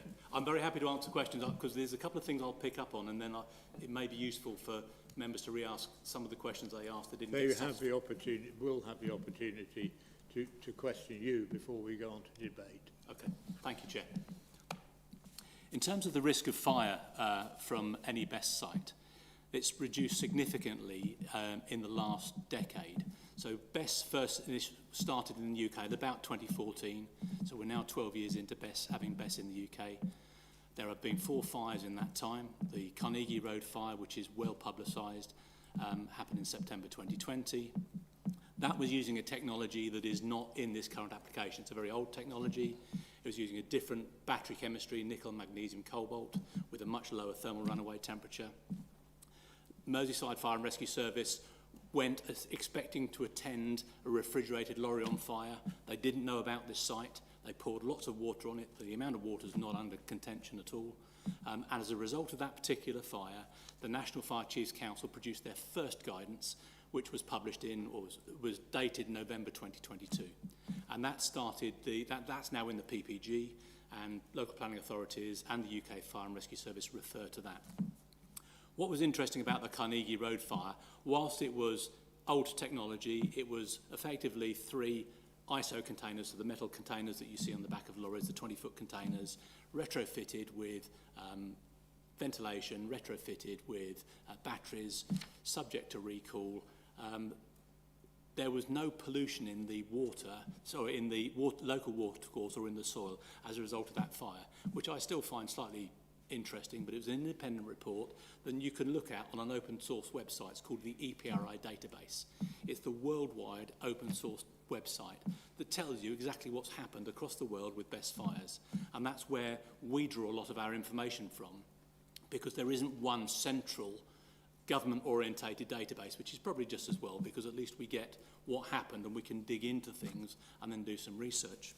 So when I'm talking about the risk of fire reducing over that period of time, there was at the time, so 2018, a fire per 1.5 gigawatts. So that's a fairly significant number of fires. It's currently at a 0.0016 gigawatt hours. It's dropped significantly. So if you took this particular site, that means the likelihood of fire is, for the first 2 years, is 1 in 156 years. And for the remaining period of its life, so year 3 to year 35, it's 1 in 312 years. Now you accept a 1 in 100 year flood risk. This is outside a 1 in 100 year flood risk based on worldwide data. And I think that's really important when we look about the probability. And that's dropping because of the way BESS manufacturers are manufacturing their containers. we've had some conversation about, or some language confusion about, what is a container, what is a cabinet. If you look at this ISO container I described earlier, the ISO container is normally divided into between 5 and 7 individual cabinets. And so when the National Fire Chiefs Council say planning is for one cabinet, it is for that one cabinet, because wrapped around that cabinet are some, the battery management system, which checks whether the battery cells are behaving themselves, and if it isn't, it raises an alarm, and if they go above a certain temperature, it shuts that cabinet off. So they plan for one cabinet, but actually our hazardous materials advisor, we model a whole ISO container, in words, going into flame, because actually that's the worst case scenario as far as we're concerned as professionals. So when we look at the smoke plume and the distance of the smoke plume, and as colleague described earlier, he used AEGLs. I'd refer them as eagles, Eagle 1, Eagle 2 and Eagle 3. And if you think Eagle 1, one eagle you could probably get away from, 2 eagles you might have a bit of a problem, 3 eagles you're likely to be life-threatening. And that's effectively how the eagles run. So when we've done our modelling on other sites using very similar technology to the one that the applicant is proposing, at Eagle 3, so the most dangerous, so life-threatening, will have significant life effects. The amount of toxins within the plume are somewhere between 18 and 40 metres from the cabinet. Now that's across 5 years' weather data. Wind in the UK predominantly blows from the southwest, doesn't all the time blow from the southwest, it's southwesterly most of the time. And I know this because we do the modelling on a regular basis across the whole of the UK. But it's a broad range, 18 to 40 metres. That would put a dangerous level of pollutants, if you use that particular phrase, inside the site. So the Fire and Rescue Service, when they turn up, would put a 50-metre cordon as a minimum from the affected BESS, and anyone inside that would wear full breathing apparatus, full personal protective equipment. Eagle 2, that's 40 to 80 metres in broadly, and this hasn't been done for this site. There's been no gas plume analysis been undertaken for this site at this stage, because it is in a predominantly rural location. I accept that there are some houses within about 460 metres to the south of the site, but actually in terms of the Eagle levels, the AEGL levels, there would be there's no danger to health outside about 100 metres, so Eagle 1, about outside 100 metres. You'll find the fire service at about 50 metres wearing full PPE but not breathing apparatus, which is a really good example of actually the danger posed to health. In terms of the water supply, and just one point on this, Chair, unless you wish to... Well, I'm appreciating the comprehensive nature of your speech, but if I could just... So, of course. If you could sort of finalise and make the bullet points. I think we only have so much capacity in our brains to absorb them all. So, of course, I apologise, Chair. If you could make it. Thank you for the prompt. And one last point on the water supply. The National Fire Chiefs Council, on the old guidance, was 228,000 litres for the site, irrespective of size. And for the current guidance, it's between 228,000 litres and 180,000 litres. And that is because we've discovered that you can recirculate the water because the water is not contaminated. You're spraying water on a steel container that is ingress protected, so waterproof. It's going into the SUD system and coming back out again into the attenuation pond. So for the Essex fire, that was recirculated over the course of the period that the Essex Fire and Rescue Service were there. Thank you for your patience, Chair.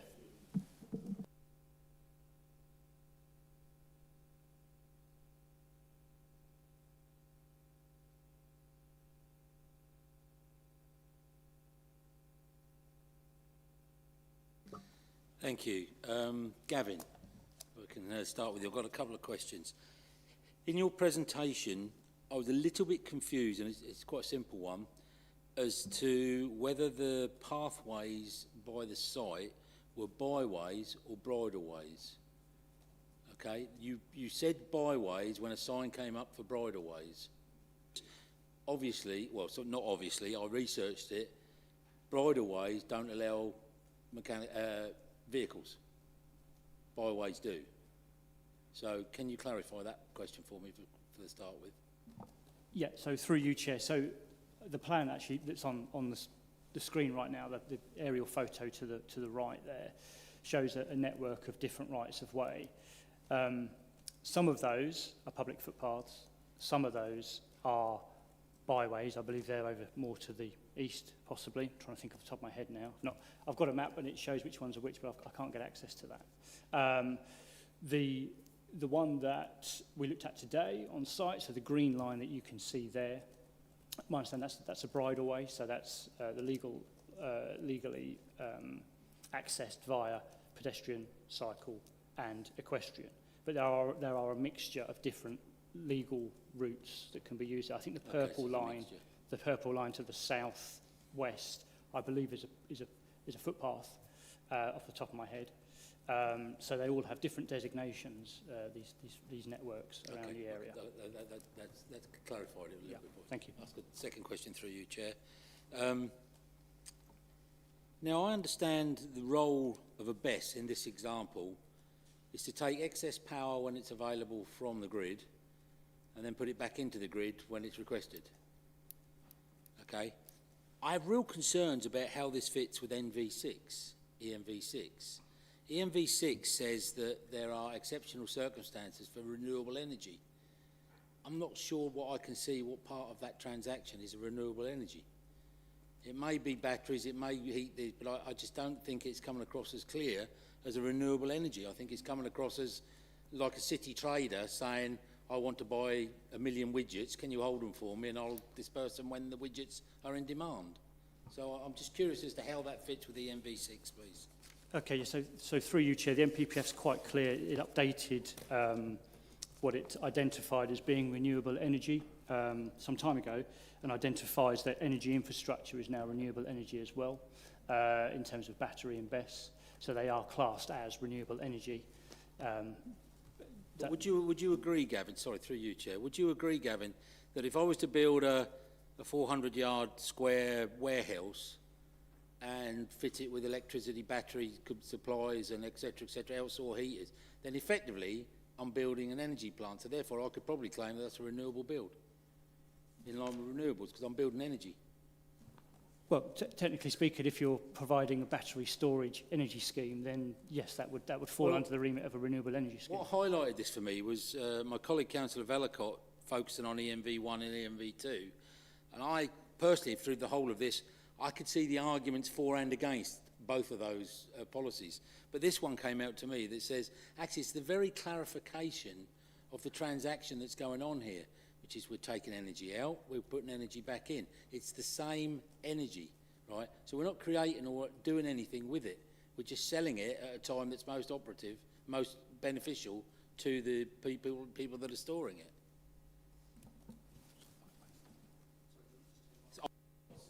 So through you, Chair, I think in terms of battery energy storage, it's about sustainability of energy. So what it's preventing, if you can store energy and then feed it back into the grid at times when it's in need, then you're not firing up power stations and creating carbon emissions as a result of that. So that's where it becomes a more renewable green energy. Just for one last piece of qualification, if I can. So the assumption is that this energy would have been lost to the grid had it not been stored. Yeah, so my understanding, my understanding is that sort of the way energy is produced and potentially stored can be a bit erratic at times.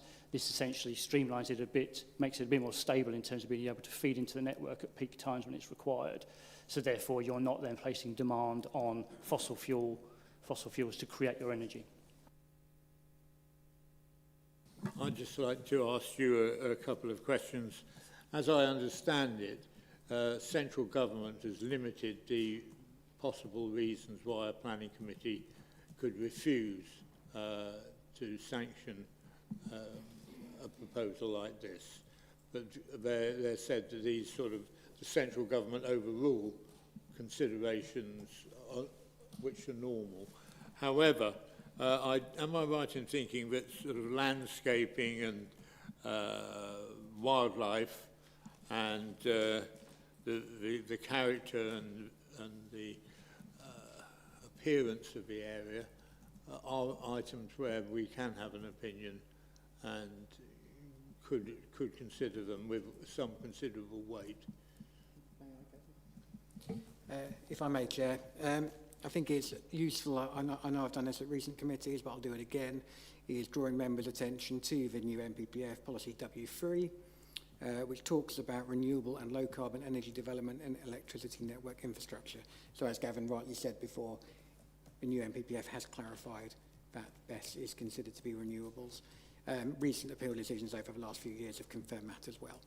But what the NPPF says, and I think this will answer your question, Bill, is in considering proposals for renewable and low-carbon energy development and electricity network infrastructure, substantial weight, so that's the highest possible weight, should be given to the benefits of such development for improving energy security, supporting economic development and moving to a net zero future. In the case of applications for the powering and life extension of sites, the additional benefit of this site should be of utilising the established site for its purpose, which isn't relevant in this case, and the contribution at small scale and community-led, again, that's not so relevant.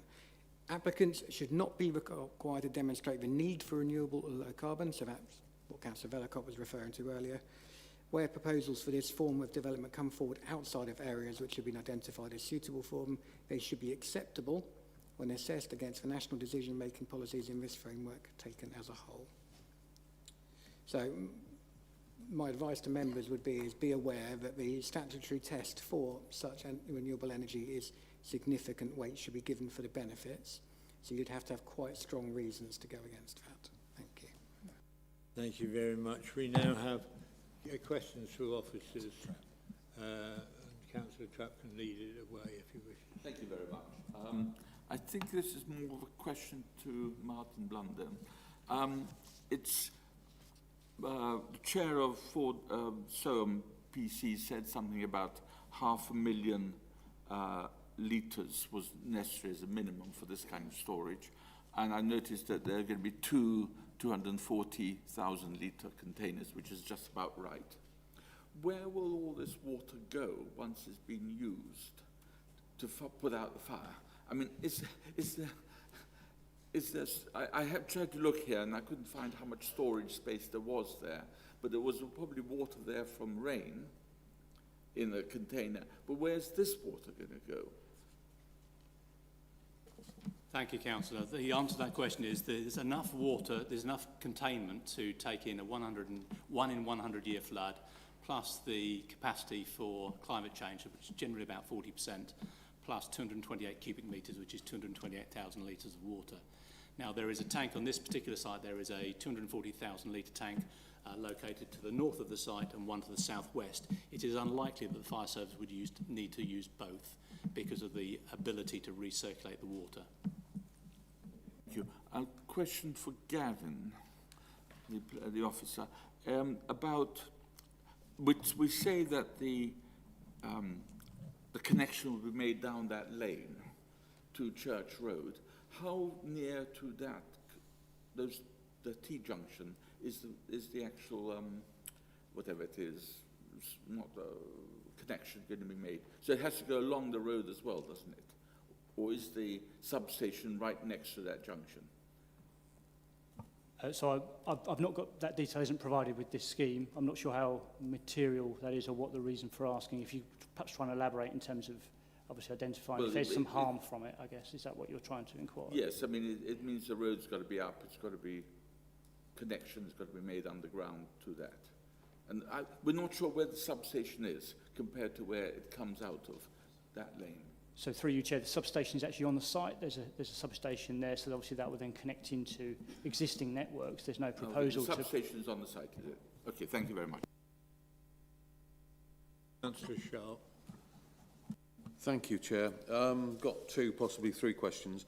One of the first one is when I was talking, asking questions of the applicant, I was talking about the cyber security.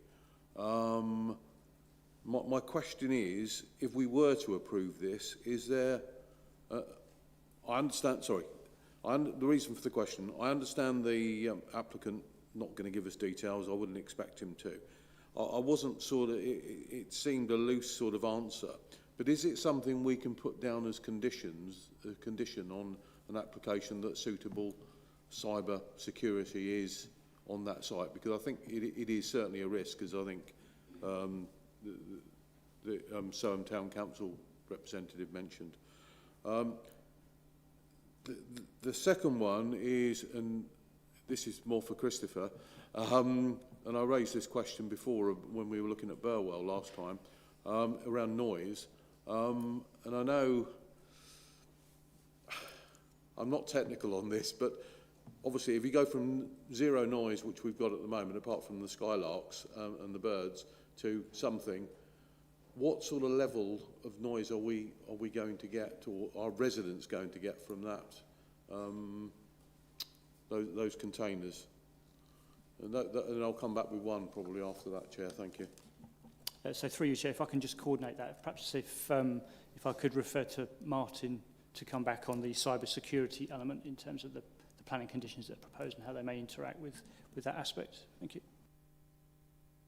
Through you, Chair. I would expect the detailed design stage, the applicant to be building cybersecurity essentials, the UK government cybersecurity essentials, into that detailed design stage. At the moment, they haven't undergone a procurement process, so actually the make and model and of the container hasn't been chosen. But at that stage, that's where I'd expect it to be, and then that would be picked up in a risk assessment all the way through the process. So it's not written as a specific condition, but it certainly could be added, Chair, if you so wish. Good all. Sorry, Chair, if we could just come back to Councillor Sharp's query regarding noise. No, I did two questions and did them all in one go. I've had the answer to one. I think Gavin's going to give me the answer to the other one. I'll refer to Christopher if I can for that one. Thank you, Christopher. Hi. So the noise impact assessment which has been submitted has undertaken a BS 4142 assessment, and what that is where it takes the difference between the measured background sound level and compares it to the rating level of the proposal.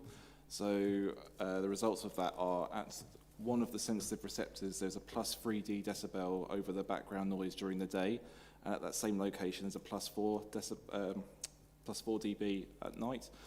So essentially, in accordance with BS 4142, this means there's a low likelihood of what's called an adverse impact. But as with the previous scheme we talked about last time, these are external measurements. So nighttime between 11 PM and 7 AM, you wouldn't be expecting to use your garden spaces. So it's more important to look at what internal sound levels would be like. And that's a different British standard, a BS 8233, and it meets that standard. So I know it's technical, but I'm happy to clarify more if you want to come back to me. Okay, thank you. Councillor Goodall. Thank you, Chair. My question is for Martin. Great Christian name, by the way. The water is not there to put out the fire, is it? It's there to protect the surrounding containers from overheating while there's a fire on. Is it still policy to let the fire burn? Through you, Chair. Yes, it's still a policy for a controlled burn for a best container, and you're correct, the water there is to boundary cool the adjacent containers. Thank you, Chair. Oh, well, that's almost answered the question that I had. I'm still worrying about this alleged gas plume. So would that, excuse me, would that be coming from the unit that's actually on fire? Because to me, hydrogen chloride, cyanide and carbon monoxide being released into the atmosphere sounds fairly alarming. And I wonder what you can tell me about the potential for that, please.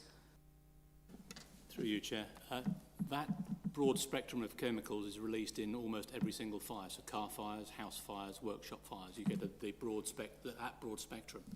If you compare a best fire and you look at what is the most significant chemical, it's hydrogen fluoride. That's exactly the same in a car fire. That's exactly the same in a small workshop fire with a regassing unit, because almost all of our cars have an air conditioning unit, and that has hydrogen fluorine within the unit. So it produces hydrogen fluoride. So a best fire compared to a car fire happens anywhere, as we know, and you get a significant release, but over a shorter period of time.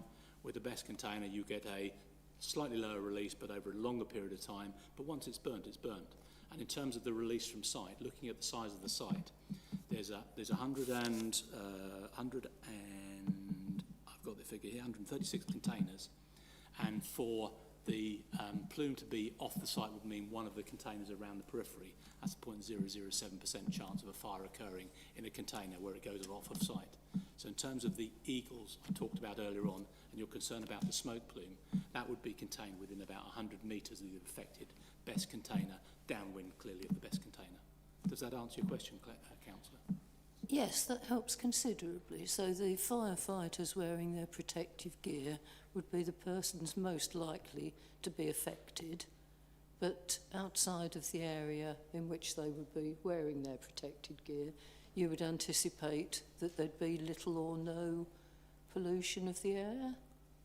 That's, through you, Chair, that's correct, Councillor. If you look at firefighters when they're attacking a car fire, they would wear breathing apparatus, but actually where the fire appliance is positioned, the pump operator who's controlling the water would be generally in PPE, no helmet, should wear a helmet, but no mask either. And that's a really good indication of where it's safe and where it's not safe. Right, thank you very much indeed. I think we've dealt with this department now. We've got no one here. Yes, well, we know we're doing that. I've got a feeling that the debate is not going to take 5 minutes, and so therefore I'm going to close the meeting down for about 8 minutes. So at 5 past, we will. There's a comfort break now, and we will go at 4:05. So we're out of session now.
please, if we can, and we're active. We now move on to the debate. This is where members will discuss almost anything to do with this particular application. I would urge you, though, to be as economical as you can, because we still have extra items to deal with. So, members, Christine. Right. With my interest in 20th century history and recognising the world we live in, I'm really, really concerned with, for the UK, food security, energy security, cyber security, and clearly we only have to cast our minds back 80 years to find the desperate straits this country was in at the time of war. And I think that we should not ignore these facts, and we should make every effort. The government is fixated on renewables. I think, there's other options that should also be added to the mix, but they're not thinking of that. And although there may be many downsides to this application, a lot of the fears have been explained, and we may take different views on them. So, all in all, I'm sort of minded to think that perhaps this should go ahead, but obviously I will be influenced by the views of my colleagues. Thank you.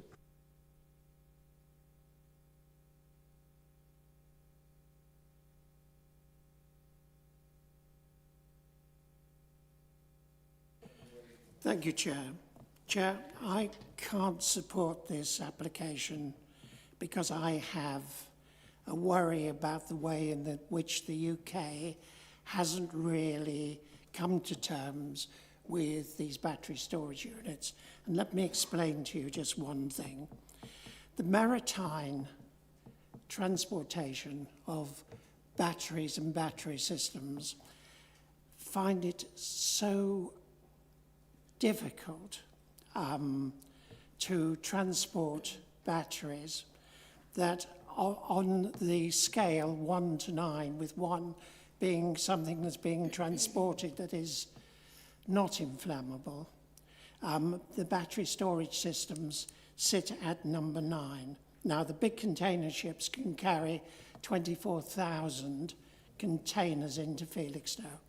And if they're carrying batteries, the batteries will be the last thing that is actually put on the top of the ship, because should the batteries catch fire, they are capable of moving those off the ship and into the water.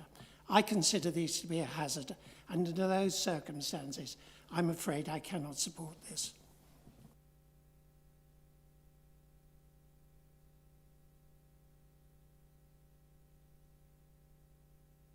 Thank you.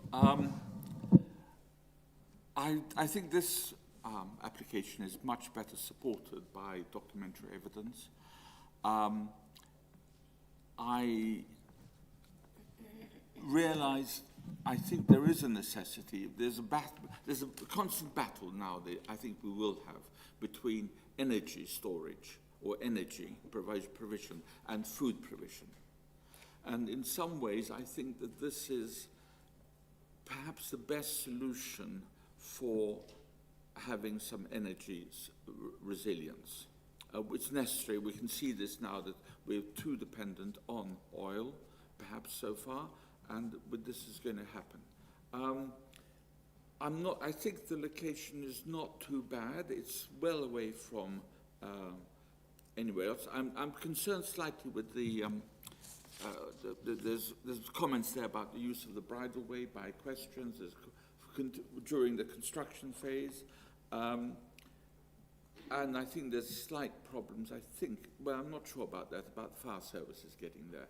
But I think on the whole, this seems to be a better location than the one we previously supported. So I would very much, I think I would just about support this, but having a view to what other people are saying.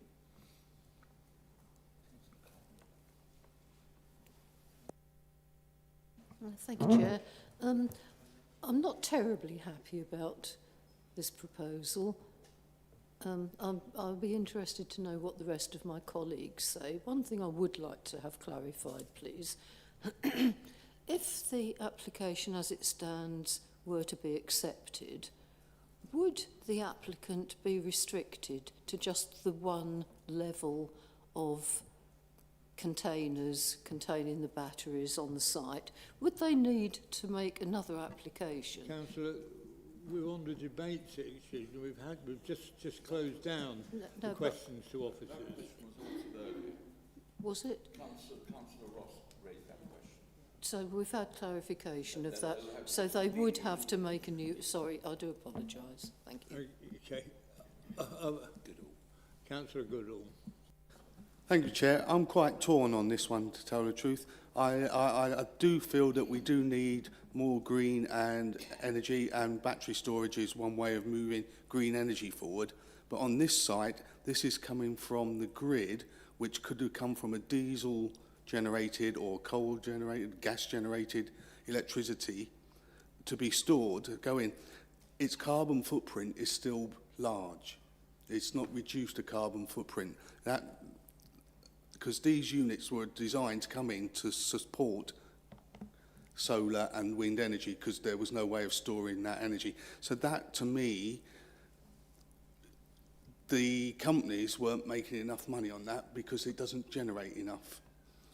So they've now taken it off the grid to make it more income friendly for them and make them a bigger profit, and they can sell more and more regularly. So why isn't this with the solar farms? That's the only thing I'd say. These should be with the solar farms, and I could fully support it. I do have concerns. Again, the batteries are coming all the way from China. Again, the footprint on that is high. Why aren't we producing the batteries and reducing the storage, the carbon footprint? So I'm open-minded at the moment. I'm not deciding which way I'm going to go. I may even abstain. Thank you. Have we got any more? And if I could say, when we're on debate, we've had the questions to the officers. The case is in front of you. Comments that might be helpful to other members, or for that matter, an indication to me as how the voting is likely to go. So, Councillor Sharp. Thank you, Chair. I think, yes, this is a difficult one, but if I can, I'll make a few points. I think in terms of weighting of food security, I mean, I asked the question of the applicant about the size of the site, 5.3 hectares, and that's 0.000, I forget the answer he gave me, but it was a few noughts and then a 1 or a 2. We then have the situation where one of the colleagues you just mentioned, the import of the batteries from China, which affects the carbon footprint. And yes, we're trying to be good, trying to be green, but we are only 0.16% of, as I understand it, and if I'm wrong, I apologise, of the carbon footprint, carbon usage. When you've got China building 43 new coal power stations this year, you've got India, 60% of their energy is from oil and coal fired. If they don't change their habits, then we're only a small little blob in the ocean, so to speak. So I do have concerns about that. And then around food security, I mean, I may be unique, I don't know, but I have a massive beef about people who are totally hypocritical in that they'll say, oh, I'm green, I drive an electric car, yet they'll go to the supermarket and buy vegetables from Morocco, from Spain, from Peru, from Mexico. I buy British, I very occasionally buy overseas, but I love asparagus, but I only eat it 6 weeks in a year. I only buy British, I will not buy imported. And that, that's my personal opinion. I'm very that's passionate about that, and I think that's part of the problem. I could go, well, I will mention it. I mean, but I'll have to be careful what I say. Just that the applicant, again, quite rightly mentioned the Iran and the Ukraine wars. But if we had a government that actually had a proper, in my opinion, a proper fuel energy policy, and actually used some of the natural resources we've got to get us through this situation, then I would be a bit more sympathetic. It is very difficult for us because obviously they're changing the rules to narrow very much what wriggle room, what room we've got. And as Councillor Vellicott mentions in his, it's on page 33 of the pack, doesn't accord with the ENV1, doesn't accord with the ENV2, then because of the use of land, certainly, I mean, in my opinion, it should be there for food production.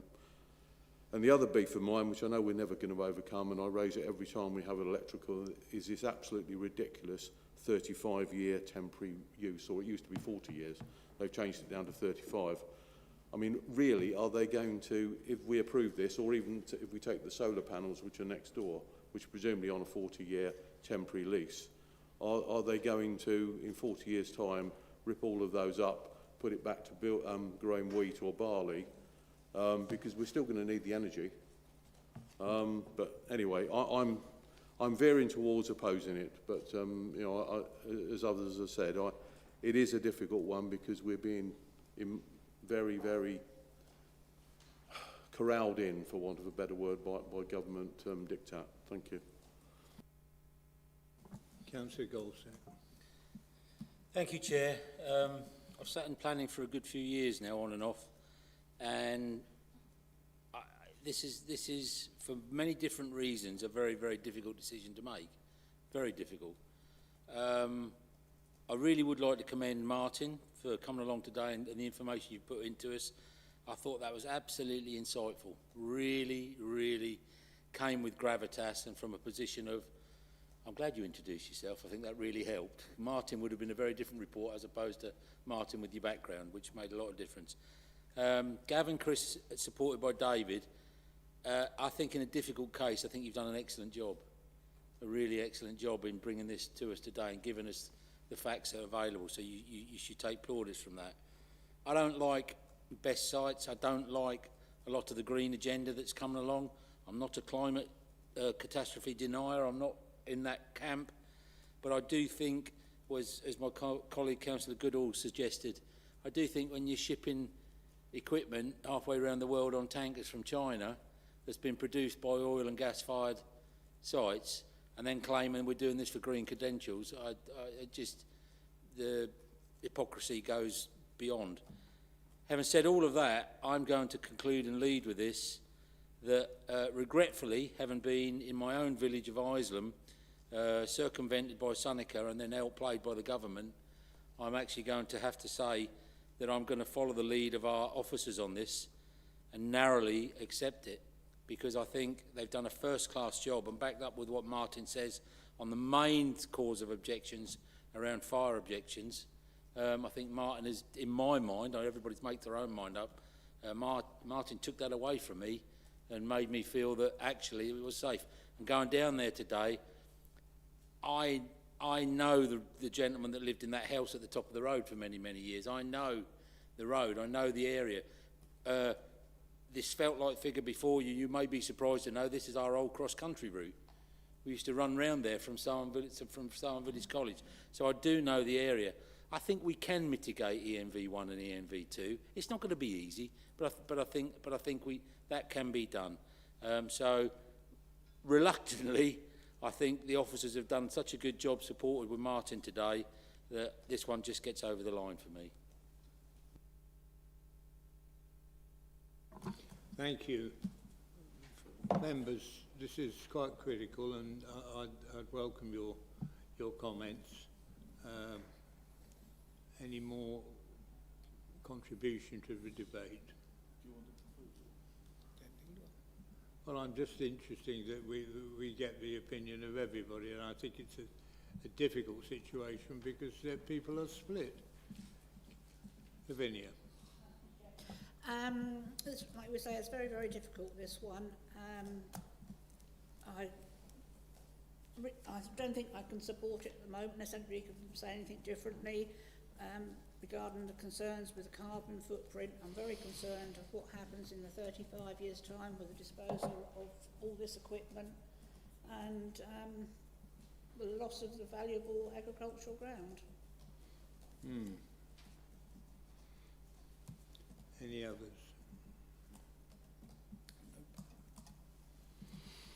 Well, I think I would like to just ask David a question.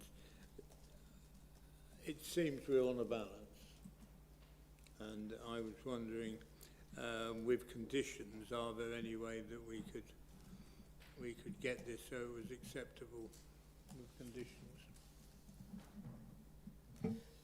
As officers, we're happy to put additional conditions on. As you note from Gavin's presentation earlier, we've asked for an amended proposal as to what is stated in the agenda, and that is to delegate the final sign-off of conditions to myself, and that's because there's been some additional and more detailed conditions suggested by Martin and his colleagues.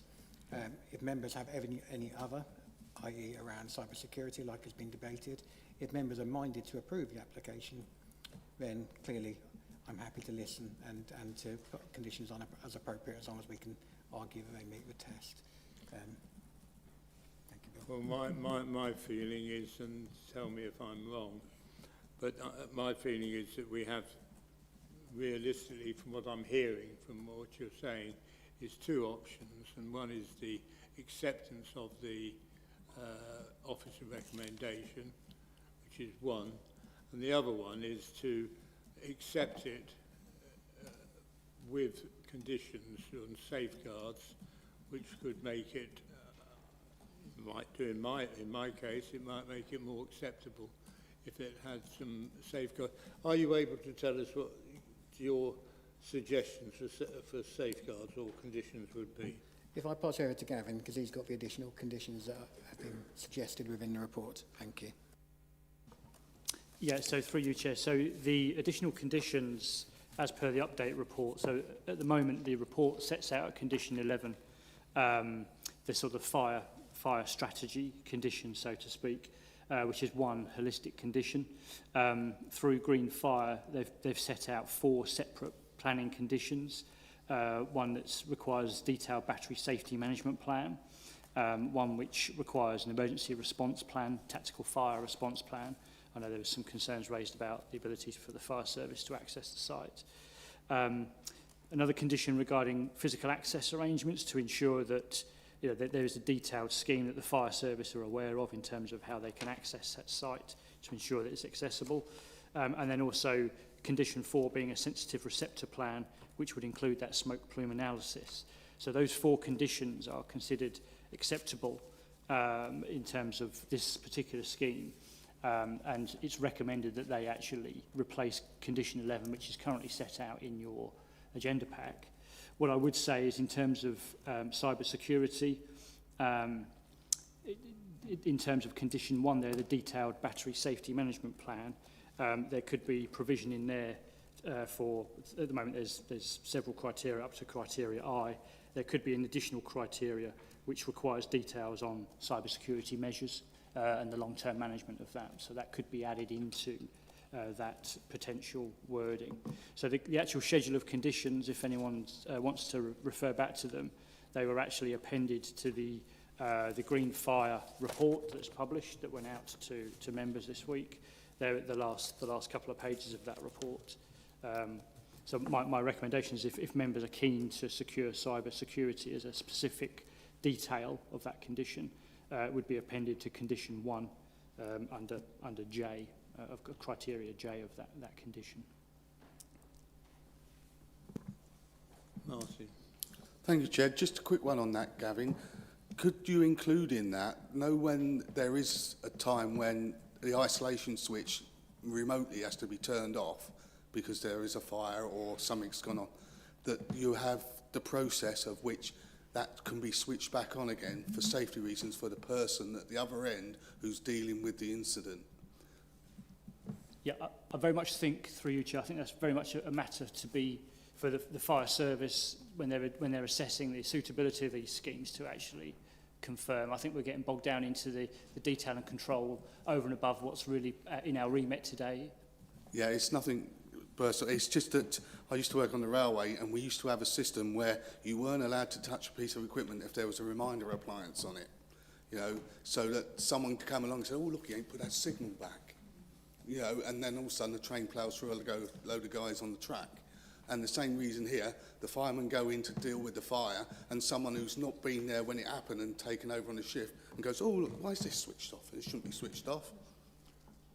Through you, Chair, if I can just refer to Martin, just to see if he can just clarify what he expects in that regard. Thank you.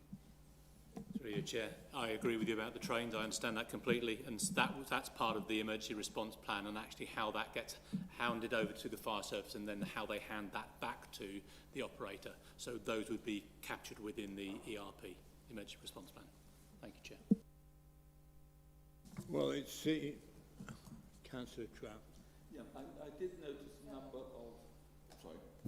I did notice a number of people saying something about the continuation of the bridle way and the equestrian thing, and I think that might be something that we ought to condition as well, that there should be a detailed timetable of works and alternative byways or bridleways or pedestrian access. Probably number 4, it's something that's to do with the noise, dust and lighting, but I think it's also to do with the continued use of that as a bridleway, as a right-of-way. So I think we need some kind of condition on that. Thank you. Through you, Chair, could I just ask Councillor Trapp to just review condition 27 in the schedule?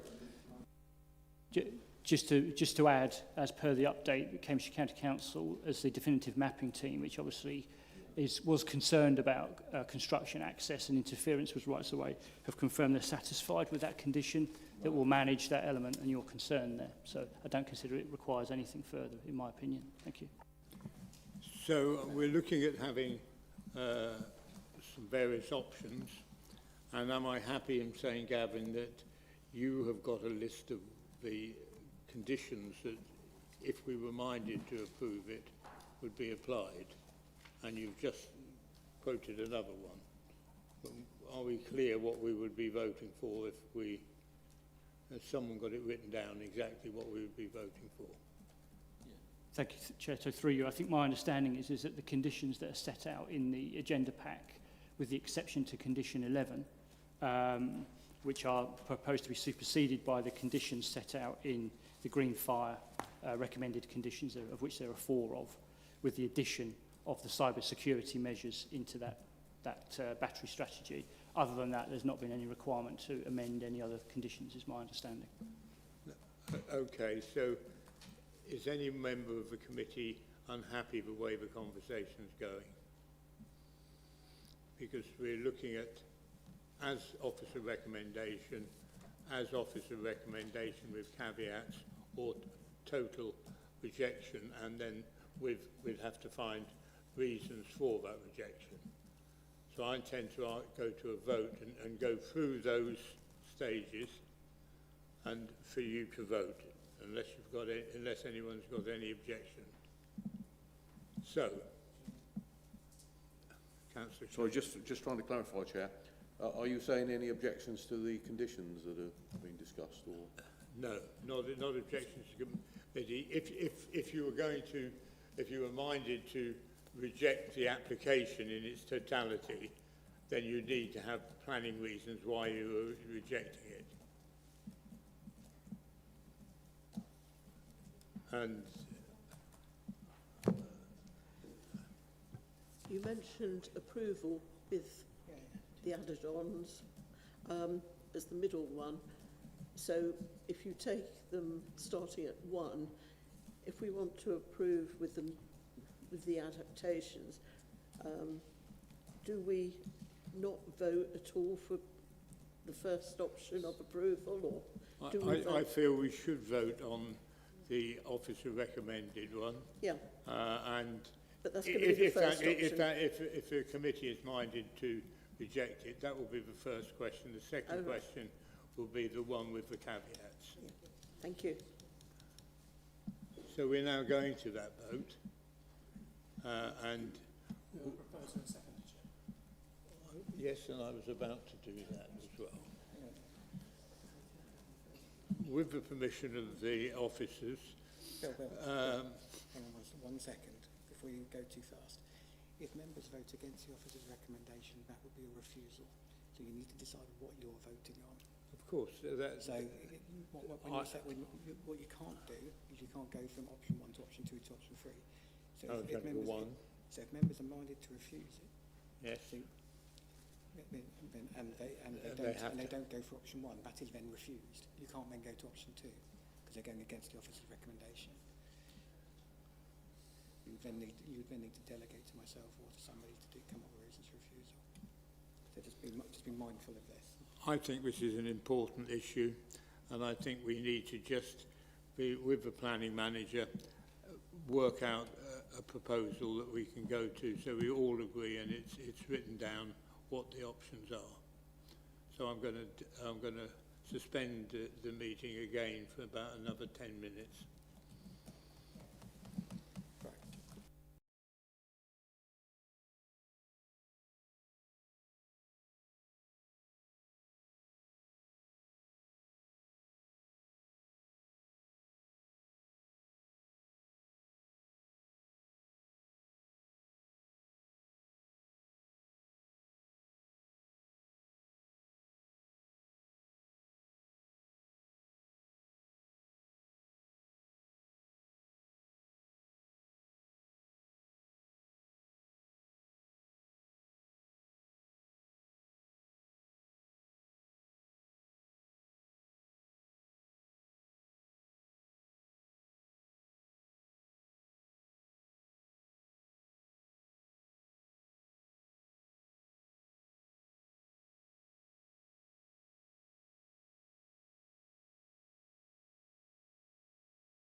I have what I think is a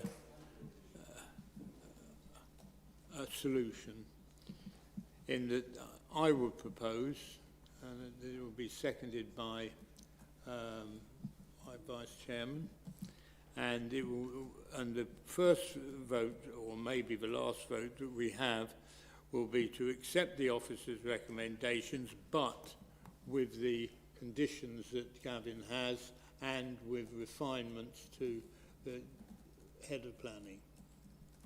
delegated.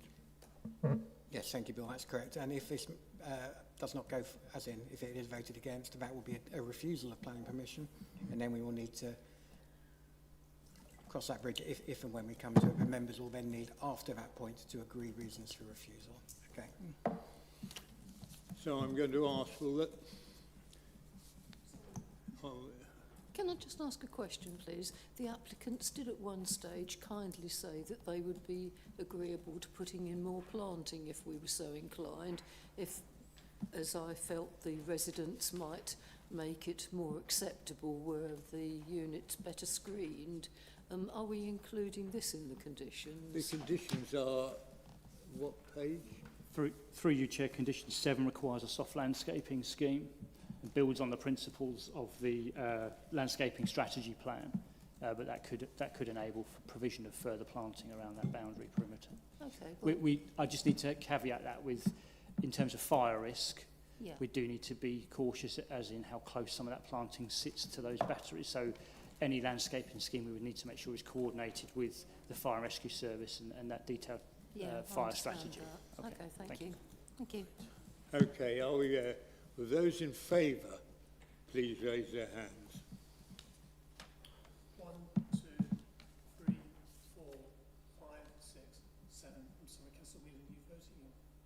No, 7 in favour.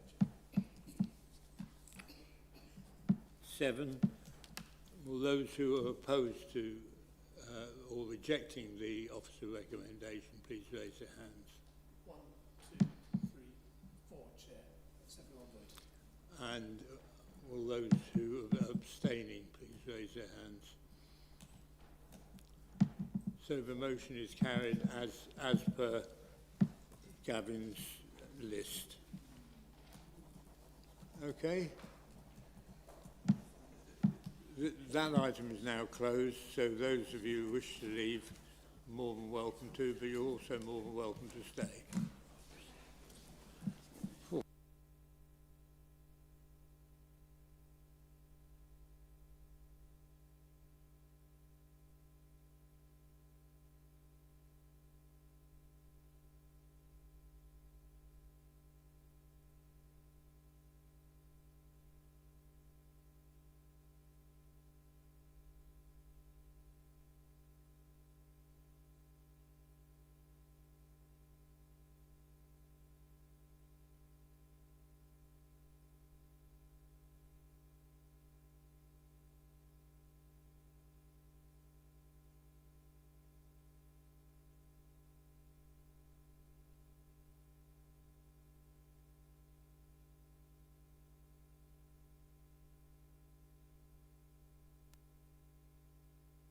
These things about fires. Thank you. Thank you, Martin. Thank you, Martin. Thank you. Right, we now move on to item number 6, and Daisy is going to make the presentation.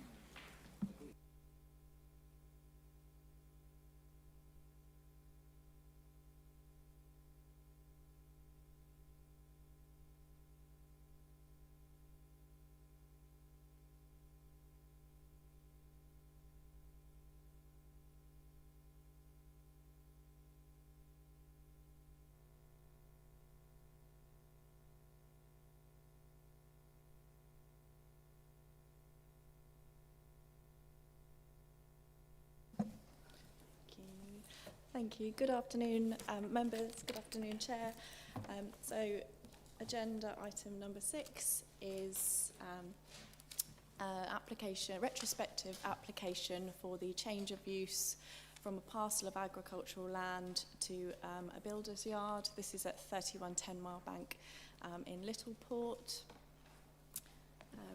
I will just bring up the site location plan. So, as you can see, the site is sort of situated in between the Great River Ouse, and then we have the open countryside to the rear of the site. The site is situated in between the defined residential curtilage of 3110 Mile Bank. We saw that on the site visit this morning. There's a host dwelling on the site, There is a further piece of agricultural land to the south, and it's the piece of land in the middle which forms the basis of this application, which has been used as a builder's yard for a number of years now by the applicant and the owner of the site. It's been used to store materials and machinery related to his occupation as a ground worker and a builder. The middle section of the site, so the builder's yard, has a collection of outbuildings, shipping containers and open storage areas as well. So there we go, there's just a Google Maps image of the site as well.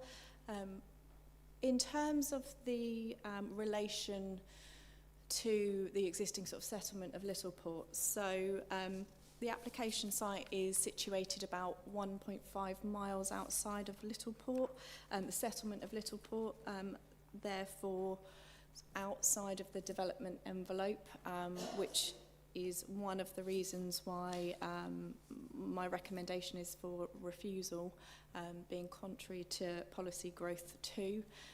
It's not an area where we would support this type of development. Just in terms of further sort of site characteristics, you know, this site and its plot is quite akin to to many other plots along 10 Mile Bank, being that it's very narrow and very long, and we have the highway that runs down the sort of the northeastern side, forming a spine. In terms of the proposed site layout, so as I mentioned, there's a collection of outbuildings, open storage areas, and storage containers that have been placed on the site and have been there for a number of years. Again, we sort of saw glimpses of them this morning on the site visit. The site is actually quite well maintained in between the residential curtilage and the agricultural land. Previously, the storing of materials did extend into the southern portion of the site, but that has been brought in and contained to what you see, you know, what you will have seen this morning and what you can see on the site plan.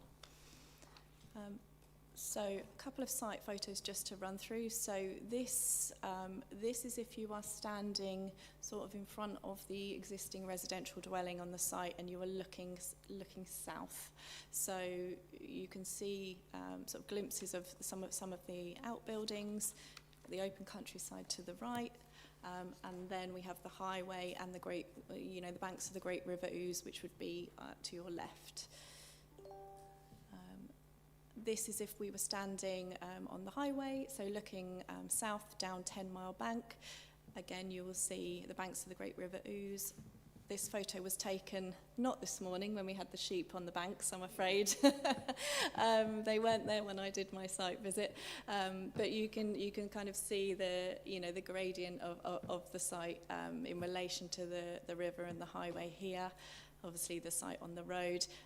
Again, although, you know, some of the outbuildings are quite sizable, you know, when standing from the highway, they are quite well concealed behind the boundary treatments that are in place. This is the view looking north. This is from Poplar Drove, which is just sort of coming off 10 Mile Bank.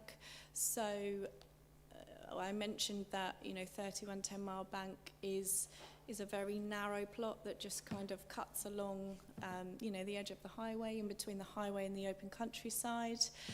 There are various other residential properties that extend out significantly further, which you can see in this photograph. And again, this is a view from further down Poplar Drive, which is looking at the back of the site. So if you were standing in the middle of the open countryside to the rear, this is what you would see from that perspective. Now, again, one further photo, and I quite like this photo actually. I think it's quite helpful in assessing the views as if you were standing on the banks of the Great River Ouse. There's actually a few people in a boat just to the left. I don't know if you can notice that. But a consideration when we were looking at this application was, you know, how would the, you know, the visual aspect of the site and it being a builder's yard, how would that impact on, you know, people that were enjoying the river, walking along the bank. So top right-hand corner, you can see I've just dropped an arrow on there to show that you would kind of be level with the roof of the host dwelling, and actually, although you would kind of glimpse views, you know, down across to the application site, actually your eye is really going to be drawn across to the open countryside. So the main considerations with this scheme are the principle of the development, the design and the character, residential amenity, highways access and movement, and the site falls into flood zone 3, so there's a portion of this relates to flood risk and drainage. So as I briefly mentioned, the application site is wholly located outside of the defined development envelope for Littleport. I've sort of dropped a red circle on Littleport there just so you can see the distance between that and the application site. As I mentioned, it's about 1.5 miles.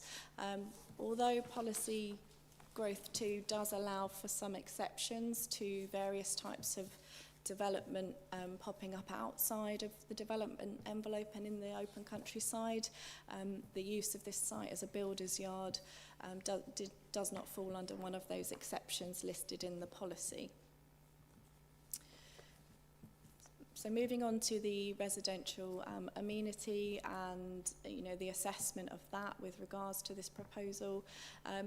So the site, the closest neighbour is the neighbour to the north, which is 32 10-mile banks. So that's the top green circle in the middle at the top there. So 32 10-mile bank is attached to 31 10-mile bank, which is the application site.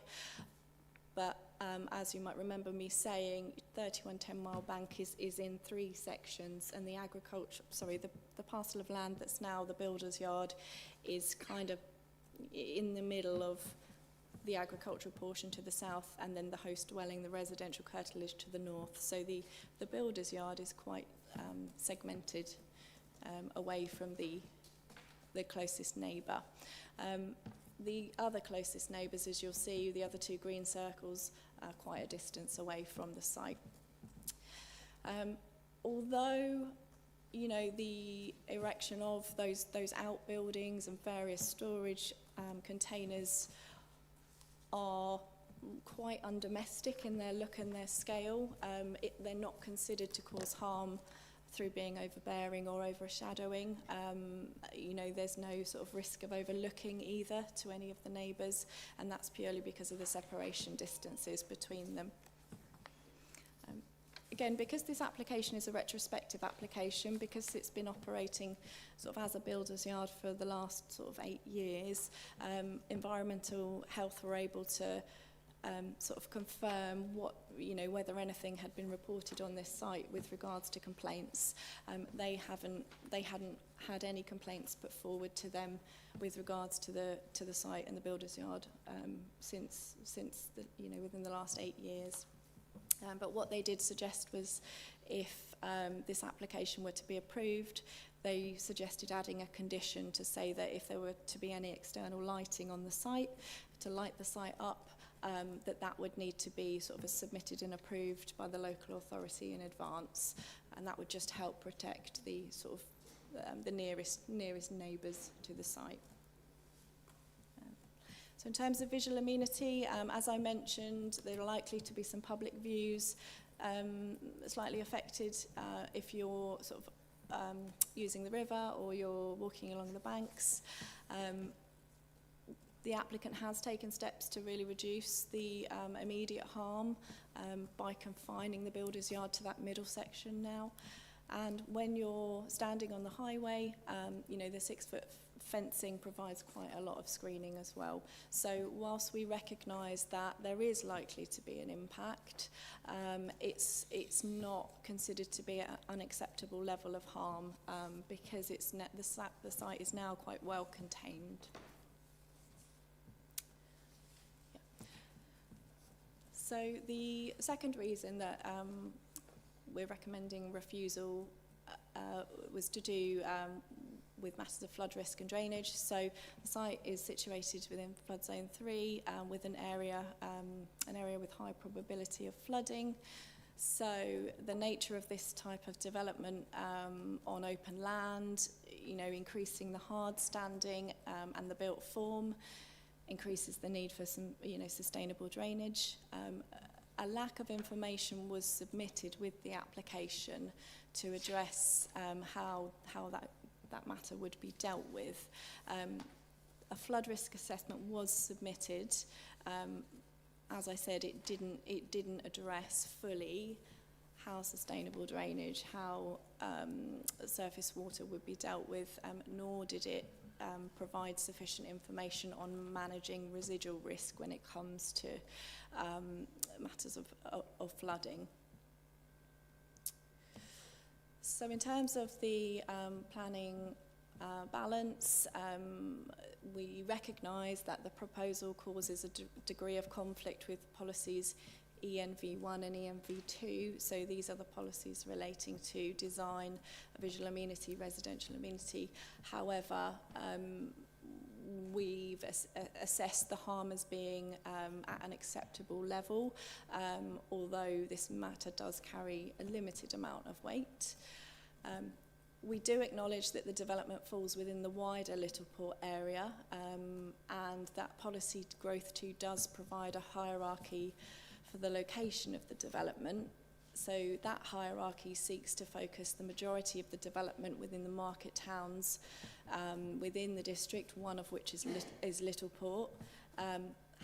Despite this, the development is still 1.5 miles outside of the main settlement of Littleport. And development that's in the countryside that does not align with the policy's expectations does accrue substantial weight in the planning balance. Officers acknowledge that the site benefits from a level of wider flood resilience measures in relation to managing the flood risk, along with many other parts of the district. However, the flood risk assessment didn't provide sufficient information on managing the residual risk. So that's the, you know, it's provided recommendations for mitigation, so flood resilience, through the use of flood warnings, but it didn't address how the residual risk, so that risk if the flood resilience measures fail, how that would be managed. That matter subsequently has added some substantial weight in the planning balance. So, yeah, so in summary, it's considered that the harms arising from the conflicts with policy growth 2, so being outside of the development envelope for Littleport, and ENV8 with regards to flood risk and drainage, that this application is recommended for refusal. Thank you very much indeed. Yeah. And we under here. You've got 4 minutes. You need to turn the microphone on. 5 minutes. I don't have a button for 4 minutes. No, Okay. Well, the planning officer actually stated some of the things I've got, but I'll go through them quickly. It was instigated, the planning application instigated by the planning department. Mr. Dakin's complied with everything that they've done, and I would say he lived on this site 7 years before the planners visited him. There's been no complaints from neighbours or the public about the site. In fact, it has been confirmed by the Environmental Services Department. Page 11 of the committee report gives 2 reasons for refusal. Well, number 1, I'll leave that to the 2 members who called it in because I haven't a clue. Right, number 2, it says insufficient information has been provided. Insufficient information not been provided to demonstrate that the development would be safe throughout its lifetime. Well, it's a 28-page report done by consultants in Wisbech, and they are, I've gone on the internet, they're experts on flood protection and in drainage in the fens. They know the area well. What I would say is there's, say, a flood protection. If they wanted further information, why didn't they ask for it? But there we go. But it says on the report that the introduction to the report is in accordance with the National Planning Guidance and Support and Plan and Practice Guidance. What I would say as well, what does safe during our lifetime mean? I don't know what it means. I don't suppose you do. Is it 40, 50, 60 years? The average age now is 79.8 years. The flood protection report actually mentions the effect of global warming, change in weather, heavy rainfall, etc., etc. I suggest that all the residents down 10 Mile Bank couldn't justify and predict what's going to happen in 40 or 50 years' time. None of us can. I've read articles in the press and on the internet, prophets of doom saying that the fens are going to be underwater in 50 years' time. No one knows. Does this site increase the risk to flooding? No, it doesn't. The flood report states that surface water flooding is 0.1 to 1% chance of flooding each year. And flooding is considered very low by the EAMAT, I assume that's the Environment Agency. And the Littleport and Downham Internal Drainage Board have not objected to the change of use. Practically, the site has a 2 metre wide ditch run along the whole border. It's approximately 2 metres deep. It separates it from the agricultural land next to it, and the local farmer who owns the land cleans the ditch out every year. And what I would say, with the wettest winter we've had forever, I think, or a number of years, Mr. Dakin's land and the farmland didn't flood. It's pretty safe in that respect. We were originally told verbally that refusal was going to be because it wasn't in keeping with the area. Well, there's a skip hire site quite substantially larger than Mr. Dakin's site, which is less than 100 yards as the crow flies from his site. And there are a number of businesses, I've got plans, I think you've had a site inspection, but I've got plans showing a number of 3 businesses between the bypass and Mr. Dakin's site along 10 Mile Bank. Yes, he's got building materials, but he doesn't have any building materials delivered to his site. They're delivered to the job that he works on. The building materials that he's got are actually what he's taken when he's cleared them off site. And he brings them back to his site, and if the opportunity arises, he will actually use those materials, recycle them.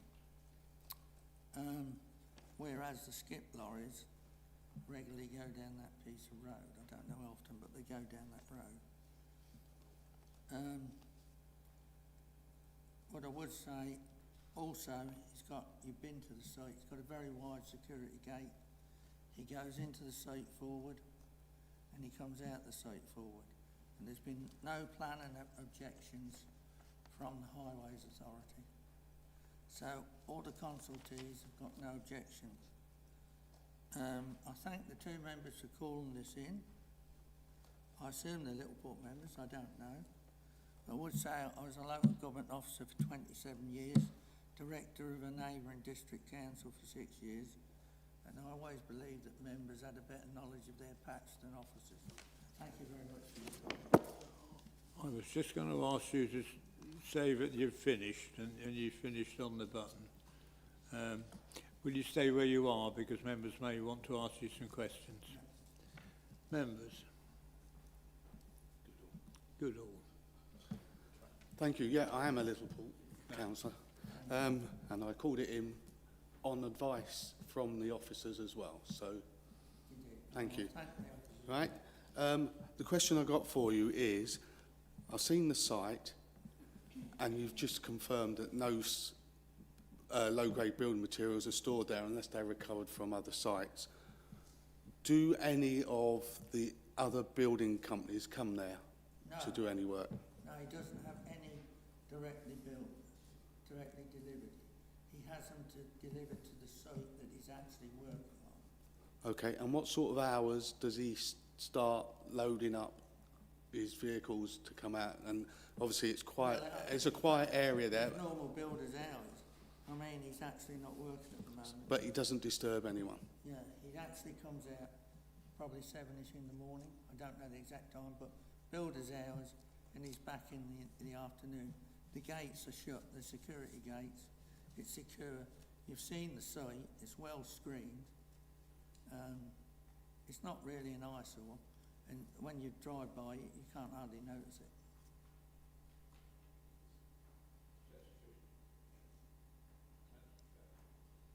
Much. So this is not, the planning application is not really for a residential building. It is for just for the storage of building materials. It's a change of use, as I understand Yeah, okay. it. But so... It's just, yeah. Right, so in fact, any flooding of those premises would actually just affect the building materials rather than anything else. No, well, no, as long as it's building materials, they mentioned the units that have been there. He does store his, obviously, he stores his building equipment, which is well screened off. I mean, you've had photographs, but I've got better ones here. Yeah. But it's not, what I'm saying is it's not residential that is being affected by the flooding. No, no one's been resident, there's no effect on residential. Okay, thank you. Yeah, sorry. Yeah, no resident.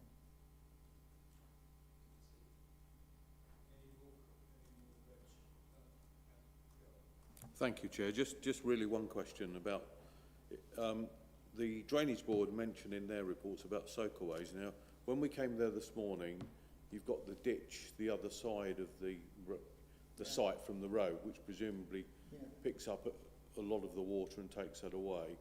Are there soakaways on the site that could take the water away? Yeah, and they're operating. Yeah, okay. Okay, thank you. As I say, it's not flooded. And we've had the wet season here. Well, we haven't got any more speakers. I think, is there anything the officers would like to add?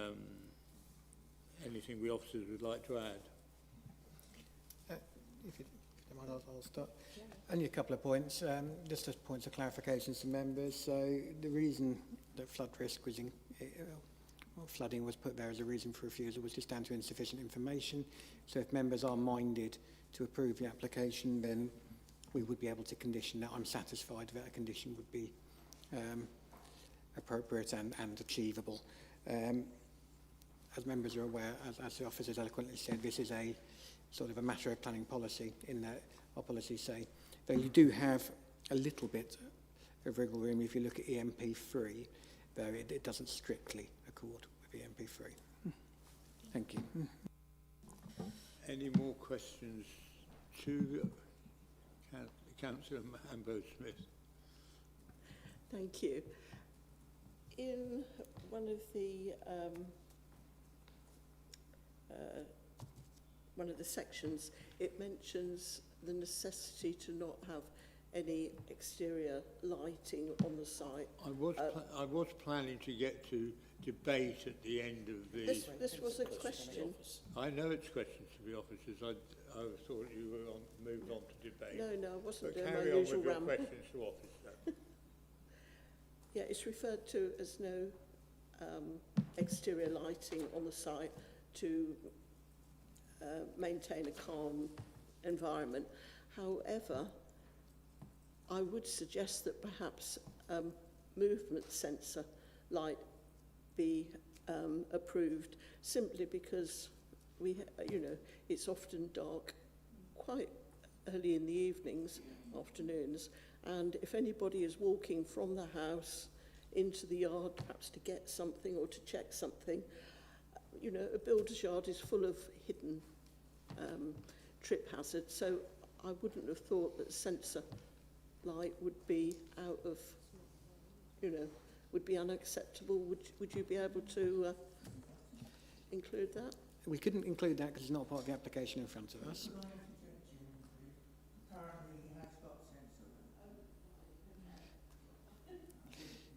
So what we would normally do is, in sites in the open countryside, should we be minded to approve something, is we would normally put a condition on saying no external lighting without prior approval from a local planning authority.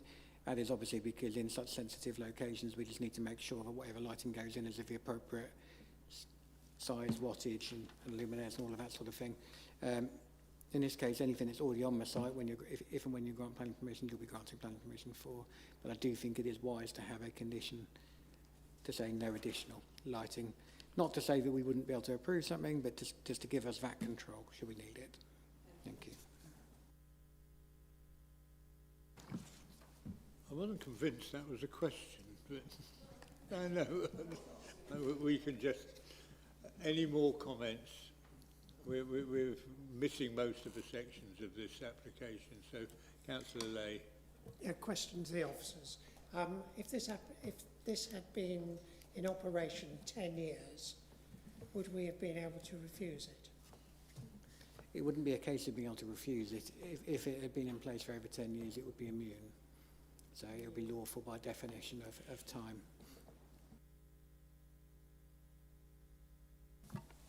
Any more why we don't move to debate?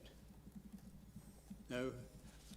You might as well stay there, sir, because there may be a question comes flying your way. So if you're comfortable there, can you just stay there for a minute? Okay, debate. Where you go. Thank you, Chair. I'm in favour to approve this builder's yard for the simple reason is when you look at, I'm saying now 1.5 miles away from the main area of Littleport, there are houses all the way up to the A10 road along Station Road and into Lynn Road after that. After this railway station, that becomes Lynn Road. So there's buildings there. So it depends where you measure where Littleport ends and that area starts. So it's less than half a mile if you go from the last house along that road.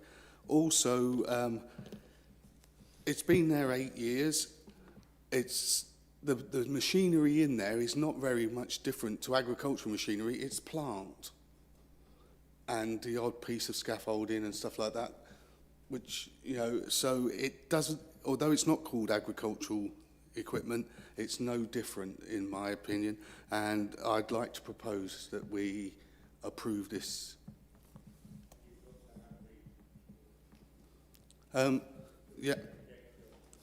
Yeah, because whilst it's outside the development envelope, I don't believe it's that far out, and it's within Littleport itself, because that is all part of Littleport, all the way down that road to Blackhall Strove and Festival Way. That's all still Littleport, under the umbrella of Littleport. I also feel that it doesn't disturb anyone else. No one has complained about it, and I feel that the officers' hands were tied because it's policy, and this is why this committee is here, to debate this and to make up our own mind and to give the applicant a fair chance. Do you have a seconder? Appears you do. Can I come in, Chris? Yes, yes. Before we move to anything, Martin, what do you wish to do in regards of conditions? Do you propose that to be delegated to myself? And if so, do you have any conditions that you wish to be added? Yes, the conditions will be that the flood report will have to be given, yeah, and obviously lighting restriction that you've already imposed, and that there's no expansion of the yard, and there's no expansion of the yard. It's where it is, and it's stuck within that boundary.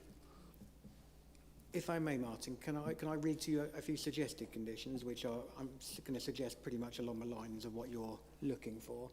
So, by law, we have to put the approved plans condition on there, so I'm assuming that's okay. Second condition is external lighting, so no external lighting should be erected within the application site unless details of the proposed lights, their specification, location, orientation, angle of the luminaires, predicted light spill and hours of proposed use have been submitted to you and improved in writing. Any external lighting that is then installed shall be implemented in accordance with the approved plans. So again, a fairly standard condition. And next one is contamination. So no hazardous substances, chemicals or potential contaminants, including but not limited to fuels, oils or industrial waste, should be stored on the site at any time, just to make sure that we're not getting any nasties on there. Hours of use condition. Now this is one where members can debate whether or not they want one, but we would normally put one on. We haven't specified hours, so I'll let members debate that themselves before we move to any vote. Surface water. Within 3 months of the decision date, a scheme to dispose of surface water runoff at a development should be submitted to and approved in writing by the LPA, and then to be done in accordance. And then a flood contingency plan condition. Last but not least, a use condition saying the use of a builder's yard hereby permitted should be limited solely to the storage of materials and equipment incidental to the personal, business or domestic requirements of the owner-occupier of a dwelling known as 31 10 Mile Bank, and for no other purpose, including any commercial plant hire, retail sales or storage of third parties. Upon the owner-occupier ceasing to occupy the site for use hereby permitted shall cease, and all stored materials shall be removed from the land. Yeah, that sounds great. But with the fuel thing, could he at least have like a jerry can full of fuel to start his equipment first thing in the morning? Yeah, we're talking about storage. Yeah, you're talking about a Bowser not being there. Yeah, I understand that. Yeah, I'm just trying to be sensible. And the existing lighting is acceptable at the moment? What you're looking at the moment is an application to retain what is on the site at the moment. Okay. So as long as it can be demonstrated that it was there previously, then yes. Okay, thank you very much. I accept that, yeah. Councillor Trout. I'm minded to approve this. I would actually put another condition, perhaps, is that of height of materials. So it should be bit at the height of the fence at the moment, and behind the fence and not to the south of it. So I think that would be also the thing I'd say about conditions. But otherwise, I'd be minded to approve this. Councillor Sharp. Thank you, Chair. Yes, I'm minded to approve this. Listening to the conditions that David's just read out, I think those are basically in line with certainly the two I had, which is around lighting and flooding. And I'm sure we can get acceptable conditions. So I would be prepared to approve this. Thank you. Yes, I'd like to just say a couple of words, if I may. I think this is within Littleport's boundaries. Mentally, it is. In fact, if you go from the application site to the A10, it's quite clear that the affordable houses, about 8 or 10 of them, which I remember being on a committee that approved them, and it was argued then that this was part of Littleport, and therefore it was appropriate to build affordable houses quite near to the A10. I seem to remember, although I never saw the building, that at the County Council we gave a grant to building a village centre along there. And I can't believe you'd have a village centre if there wasn't a village. And therefore there clearly is something going on there. The point's been made that I can't believe it's 1.5 miles from the railway station. I should think it's probably half a mile. And the County Council haven't totally neglected the area because they've done some road repairs there recently. And so therefore it's part of the community. And I will certainly, and the flood risk, well yes, 300 years ago a Dutchman drained the fens. That's probably below sea level, the application site, and it's probably been flooded once in, I think, 1947, I think. But nothing since. And if that was flooded, almost the whole of East Cambs would be flooded. So I think I would certainly go along with, I forget now who it was who made the proposal. Councillor Goodall. Well, I'll back Councillor Goodall's suggestion, but we need to go through the, see if there's anybody else that take part in the debate. Councillor Goldsack. Yeah, I just want to add a couple of things. I think the officers have done everything that they had to do on this case, and I congratulate you for it. But sometimes policy and local position and local knowledge just come into a bit of conflict. I think this is a perfect example of that. I think what's happened is the process has worked. The process has worked with some enforcement to tidy the site up. What we saw today was a reasonably tidy site where a man in the building trade is taking stuff that's not being used and recycling it. Subject to the previous order, I think that's more in line with green activity than some of the stuff I've seen today. So to me, this is a case of cross the T's, dot the I's, with the conditions that you say, and move on and let Mr Dakin have good health and continue in the building trade very well. I think it's a perfect opportunity. I understand that. That's why I was wishing him good health. Yeah.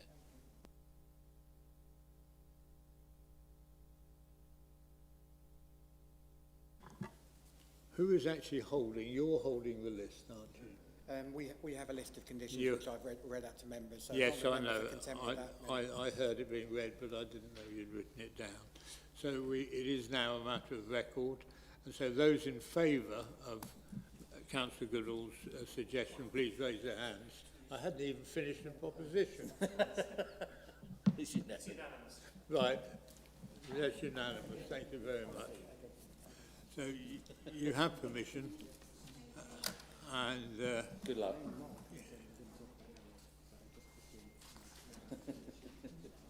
Never have you been voted off for a sentence. That was quite comical. We voted Will halfway through a sentence. All those that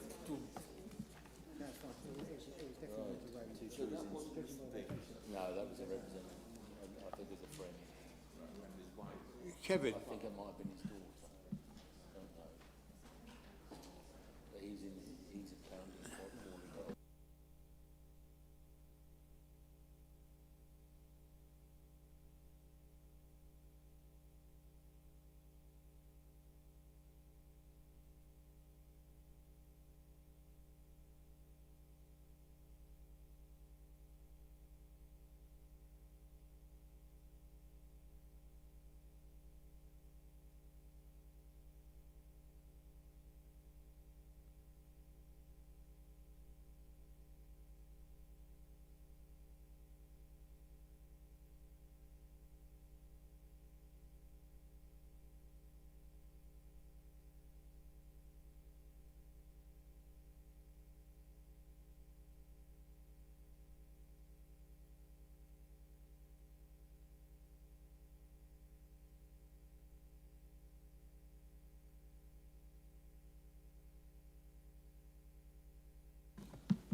Kevin. Just 2 seconds, let Kevin plug himself in. Easier said than done. Has he broken the... No.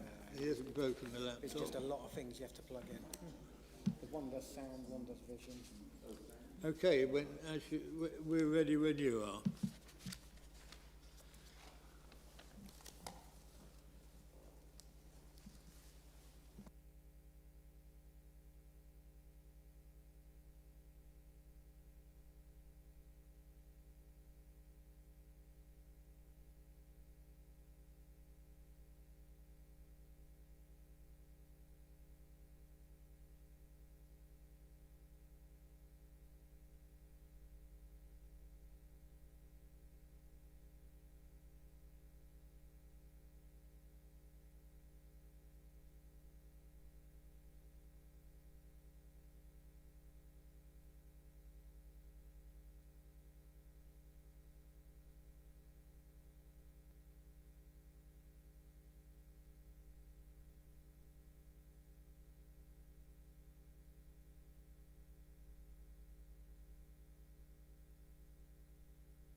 Okay, we have a presentation by Kevin.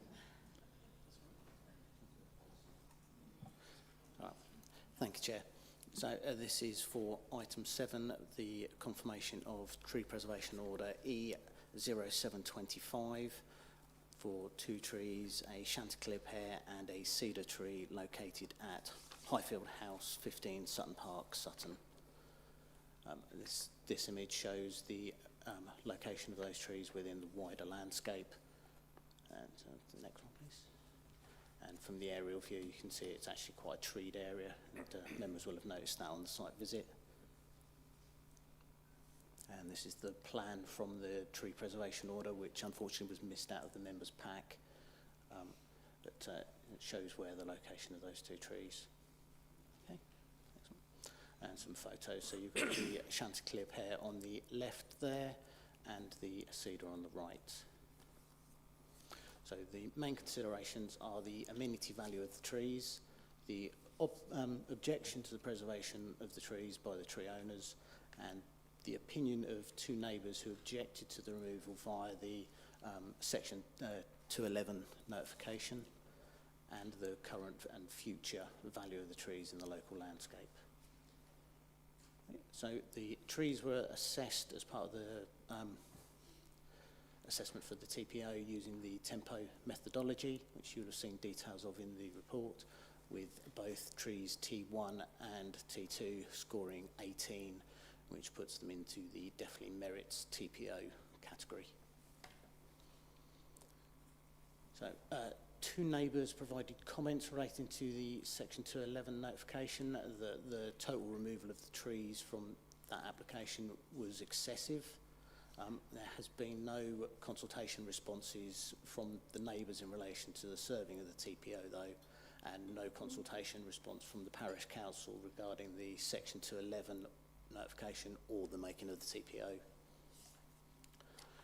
These are some of the objection points. These are more detailed in the report. The trees objection points are that the trees were unsuitable due to health and safety risks. They pose a present and future nuisance outgrowing the context. The trees have poor form.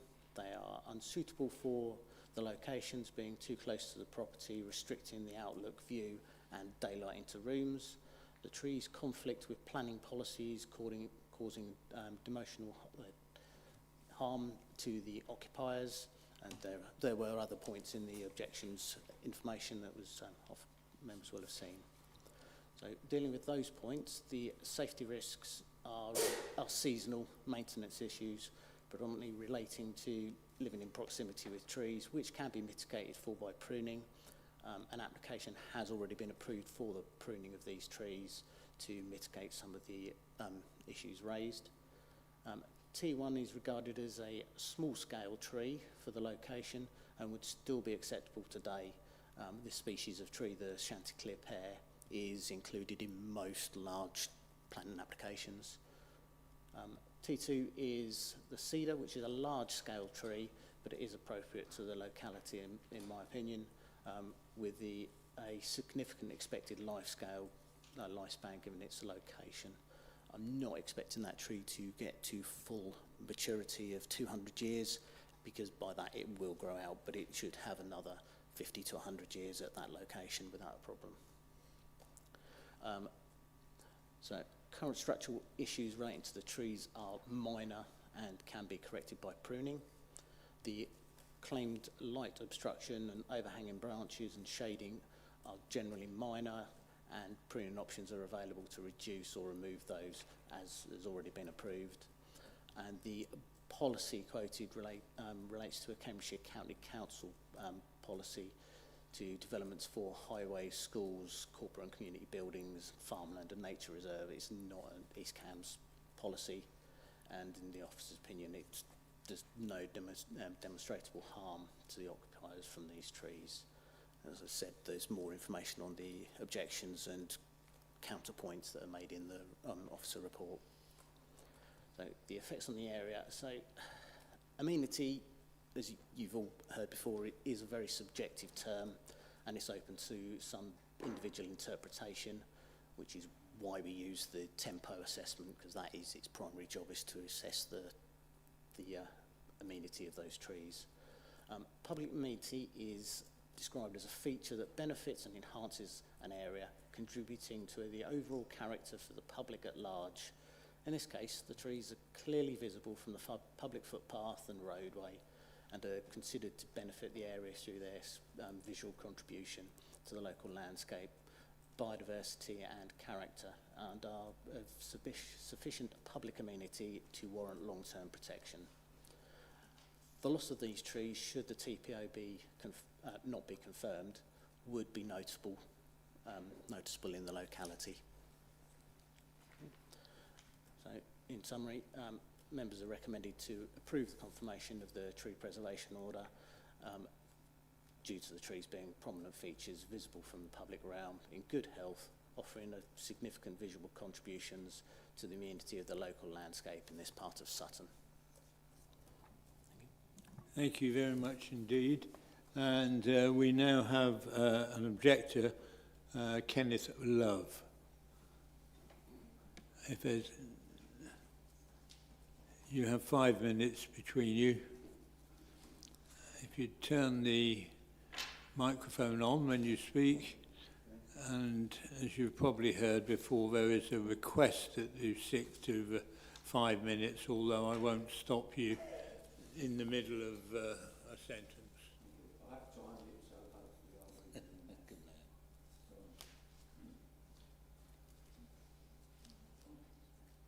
Right. Firstly, my wife and I are joint owners and occupiers of the property. The Chanticleer pair, Wikipedia, as well as other websites and authorities, state that the fruit of the pear contains an abundance of cyanide-laced seeds. The odour is compared to rotting fish, and the smell attracts flies, which are the primary pollinators, rather than bees. The RHS, on their website, also recommend the wearing of gloves and other protective equipment when handling and touching the tree due to its toxicity. For a person or pet, particularly someone with a compromised immune system, touching or ingesting the fruit or leaves could have serious health implications. At a height of some 40 plus feet, it is not a small-scale tree. The tree is in a small front garden on a housing development, not a park. Leaf clearing to gutter is excessive due to its height and proximity to the house. Whilst the trunk is offset from the windows by 9 feet, the branch spread is some 15 feet from the trunk across windows.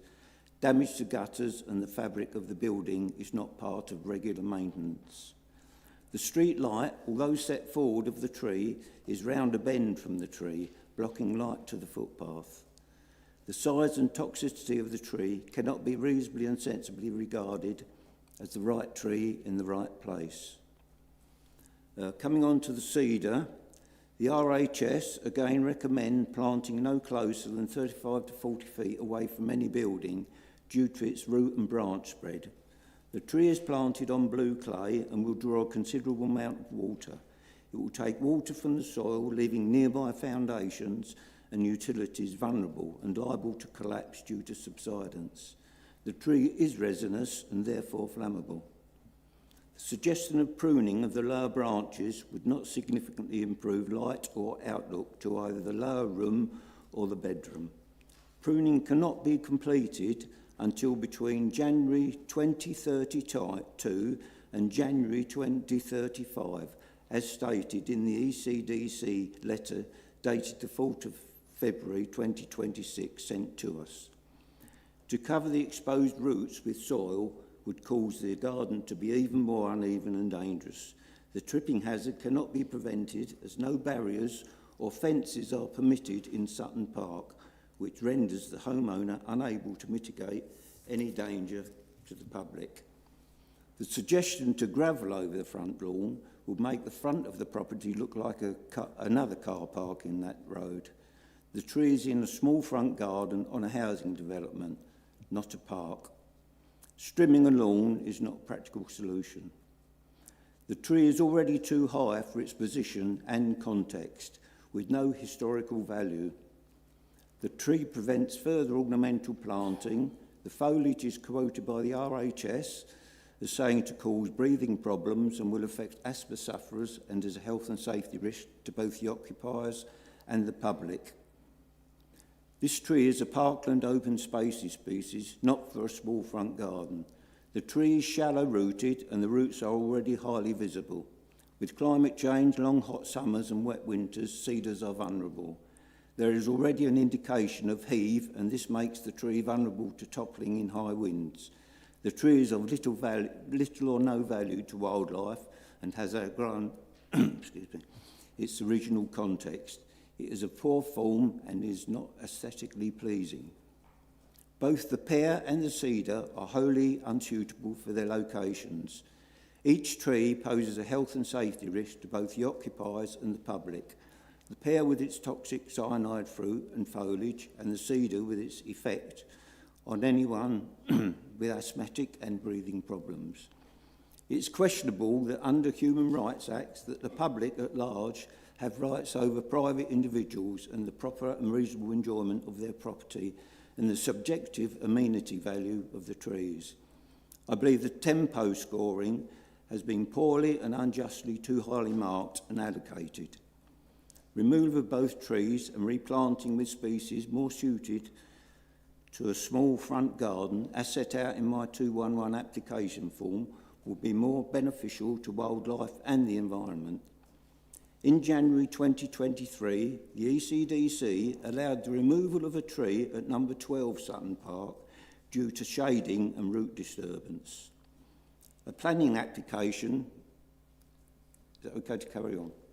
A planning application was also refused in 2025 on the grounds that a lack of natural light would cause significant and demonstrable harm to the occupier, and failure to prove a high level of amenity through natural light and outlook would be in direct conflict with planning policies.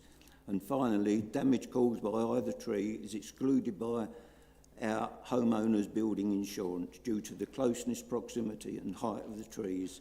This places an ongoing unfair burden on us. That's it. Thank you. If you'll just wait where you are. Members, questions? Christine. Good afternoon. Good afternoon. I visited your garden, and I have to say I quite like the trees. Have you lived in the property long? Did you plant the trees? Or? No, we've recently moved into the property, and just over a year we've been in, and the tree was planted prior to us moving in. It's probably about 20 years old, I should think, yes. Probably at the time of the house being built or something? Yeah, or a short while after, actually, some time after, yes.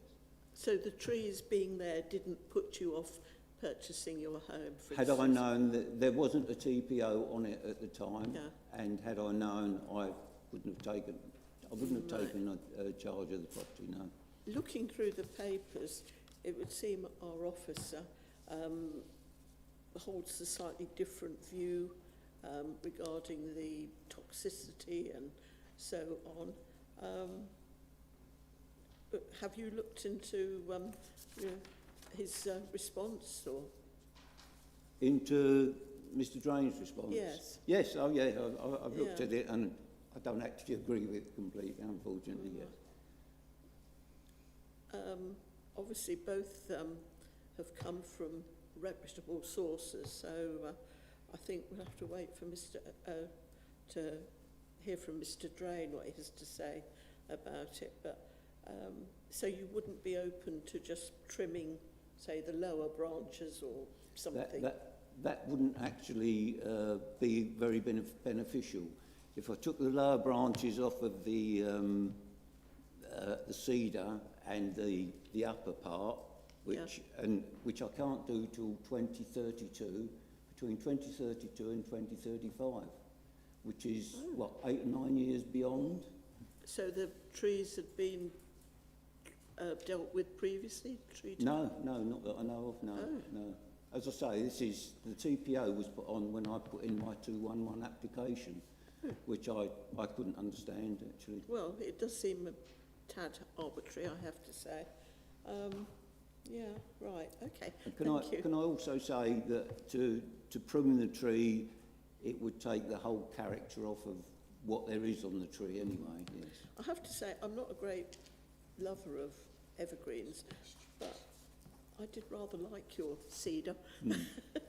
Did you see the root going across the grass? Well, I didn't, no. No, okay. Okay, have we any more questions? No questions?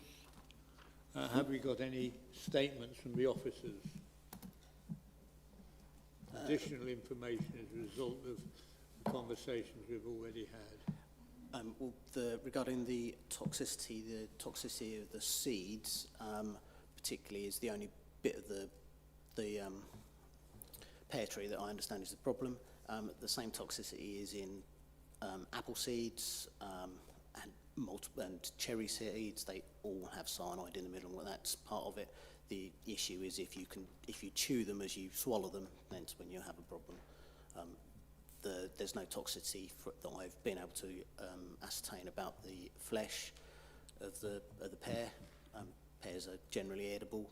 The small pearlets that possibly produced by this tree wouldn't be edible because they would just taste horrible. And regarding the smell, there's some confusion there because that relates to the parent plant for that species of pear, which is the Bradford pear, which is a relative of this, but it doesn't relate to this tree. This tree is predominantly, it's classed as a sterile tree. It doesn't produce fruits. It's very rare for it to happen. Have we got any questions for officers? For Kevin, yes. Kevin, if I can ask you a question, please. What I did see today, as much as I could admire the trees and the house, what I did see today was root encroachment heading in quite a few directions, both to the public highway, which could cause issues, and also to the property itself. Is there any experience of these breeds of trees being intrusive into property in particular and causing heave or subsidence issues? There's been records of every tree doing that, so these have not been highlighted as more likely to do it than others. The cedars are classed as a higher water demand species, but in this case there's no evidence that there is any damage occurring at this stage to either the footpath or the property. But if there was damage that was found in the coming months and years, then there could still be a challenge to the TPO to protect the property, couldn't there? Should evidence come forward that Yes. the trees are causing a problem, then that would be reassessed. Okay, thank you. We now have... Well, I was going to move to debate. Does that loosely cover what you're going to say? Oh, 3 questions then. okay, 3 questions. And Bruce Smith. So away you go, Councillor Sharp. Just a brief one. I didn't particularly examine the trees in the other gardens along that road. It looks as though the houses were all constructed, as I recall, in one time. Are there any other examples of these trees that you've noticed? By that tree, do you mean the cedar or the? Yeah, well, either or both. Yeah, the cedar is they're still commonly planted. They're in the Highfield estate in Littleport, for example. Right, yeah. Which is a fairly modern estate. They're still planted. So they were considered to be appropriate to the site. Yes, and that's on very similar soil levels. The pear, that's been proposed in developments everywhere within the district. It's a really common one. Bartram Trees describe it as one of the best trees for a housing development. It's a low water demand, and to clarify the point, on the small scale, that refers to the eventual mature size of the tree, which is smaller than a cedar. So it's regarded as a small scale tree. Oh, you've advanced my knowledge. Thank you. Councillor Sharp. Thank you, Chair. Just one question. Just exploring what the opposite person opposing the TPO mentioned about not being able to prune it till 2030 and 2 and 35. I just wondered if you could clarify that, Kevin.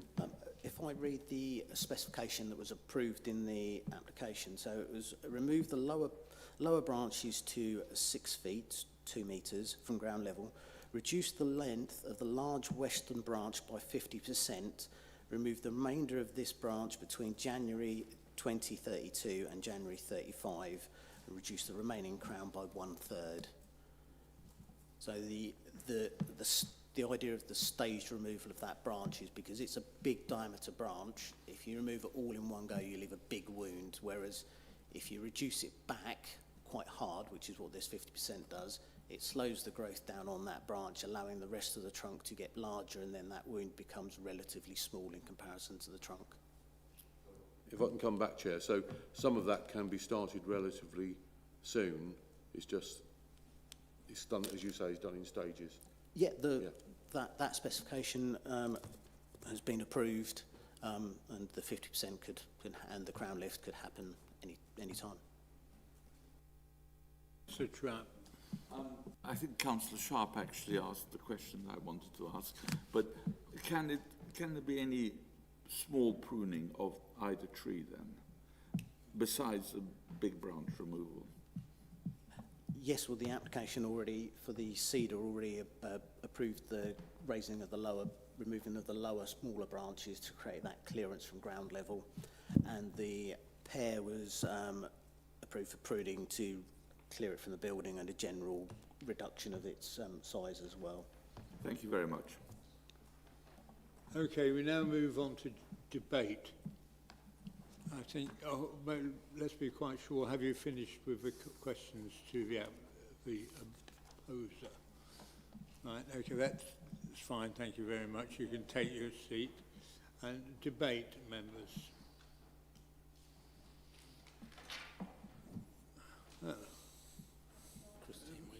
Well, Councillor Williams, thank you. I think they're lovely trees. I think all trees should, you know, if they're healthy, then they should be protected. That's my opinion. And are you making any comment about proposing or seconding? No, I propose we accept the officer's recommendation. Yeah. Are you seconding it? So we have a proposal and a second to accept the officer's recommendation. Do we have any other opinions? Councillor Sharp. Thank you, Chair. I'm minded to agree with Councillor Whelan, because obviously what's been said, the residents have got concerns about, which I think Councillor Goldsap mentioned about the routes. So if there is an issue with that, then the applicant, or sorry, the house owner can come back at some stage to the council with that, and similarly around the pruning of the cedar. So there is ability in hand to actually. Should things get out of control, there is a method of controlling it, which is clear. I had some. Councillor Lay. Yes, I just wanted to say we have a tree planning officer who's an expert in his field, and that most of the time we will always follow his recommendations. So I will be voting in favour of the. Councillor Colbert. Well, I'm just slightly concerned about the fact that the residents say that their home insurance doesn't cover damage affected by the tree. I appreciate that we have a get out, that if their home starts to suffer damage, then they can apply to have the TPO removed. But that does still leave them with a damaged house. Would ECDC be liable for whatever damage? No? Okay. Yeah, thank you. Any more? No, so we'll go to a vote. We have Councillor Whelan, who has proposed that we adopt the officer's recommendation, and that was seconded by Councillor Trapp. Will all those who are in favour of that please raise their hands?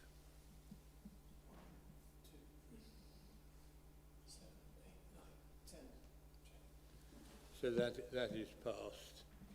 Well, we need to say that wasn't everyone, Chair. Oh, it wasn't. I thought it was unanimous.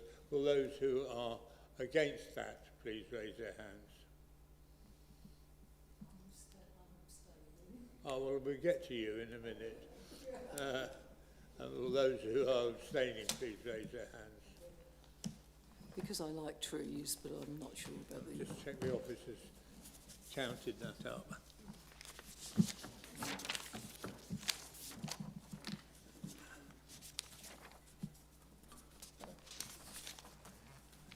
Yeah.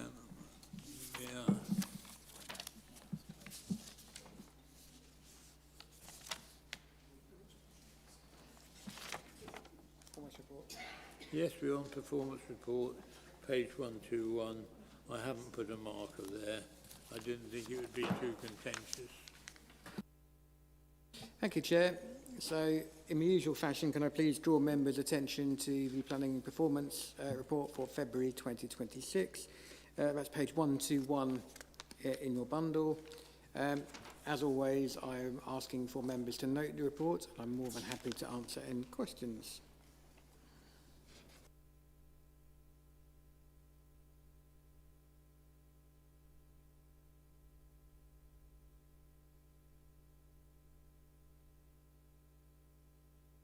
Members, have you got any questions for the head of planning, Councillor Ambrose-Smith? Are the number of pre-app appointments increasing at all, or are they sort of by and large?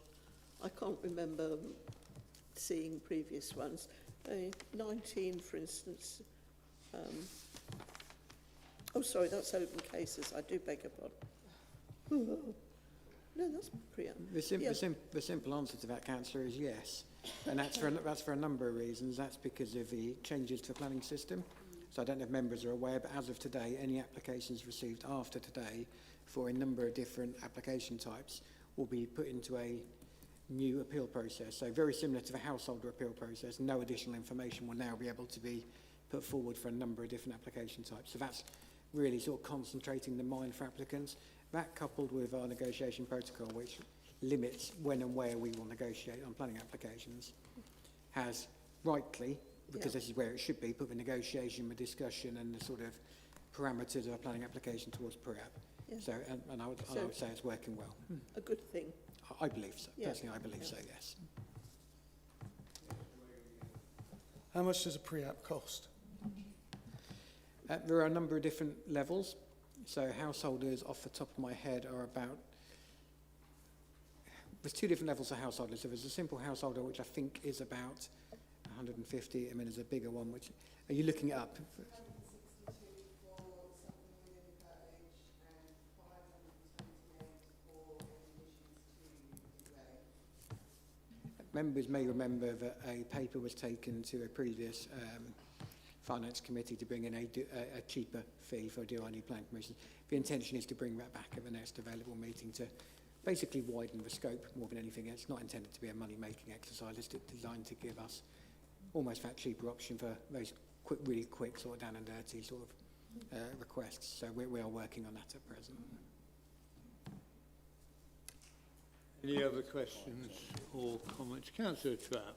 Thank you very much. I thought you weren't here today. I arrived on time just to be here.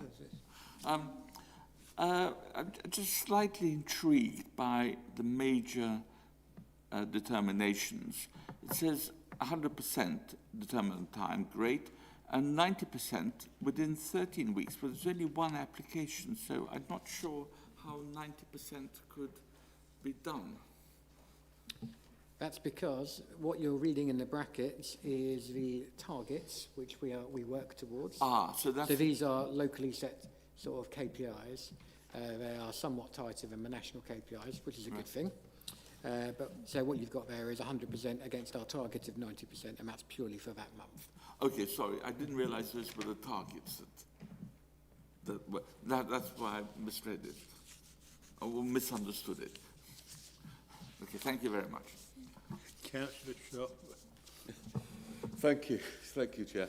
Just one, well, they're interrelated. Touching on David's point about the fees, pre-app fees, and that would be great to bring it back to.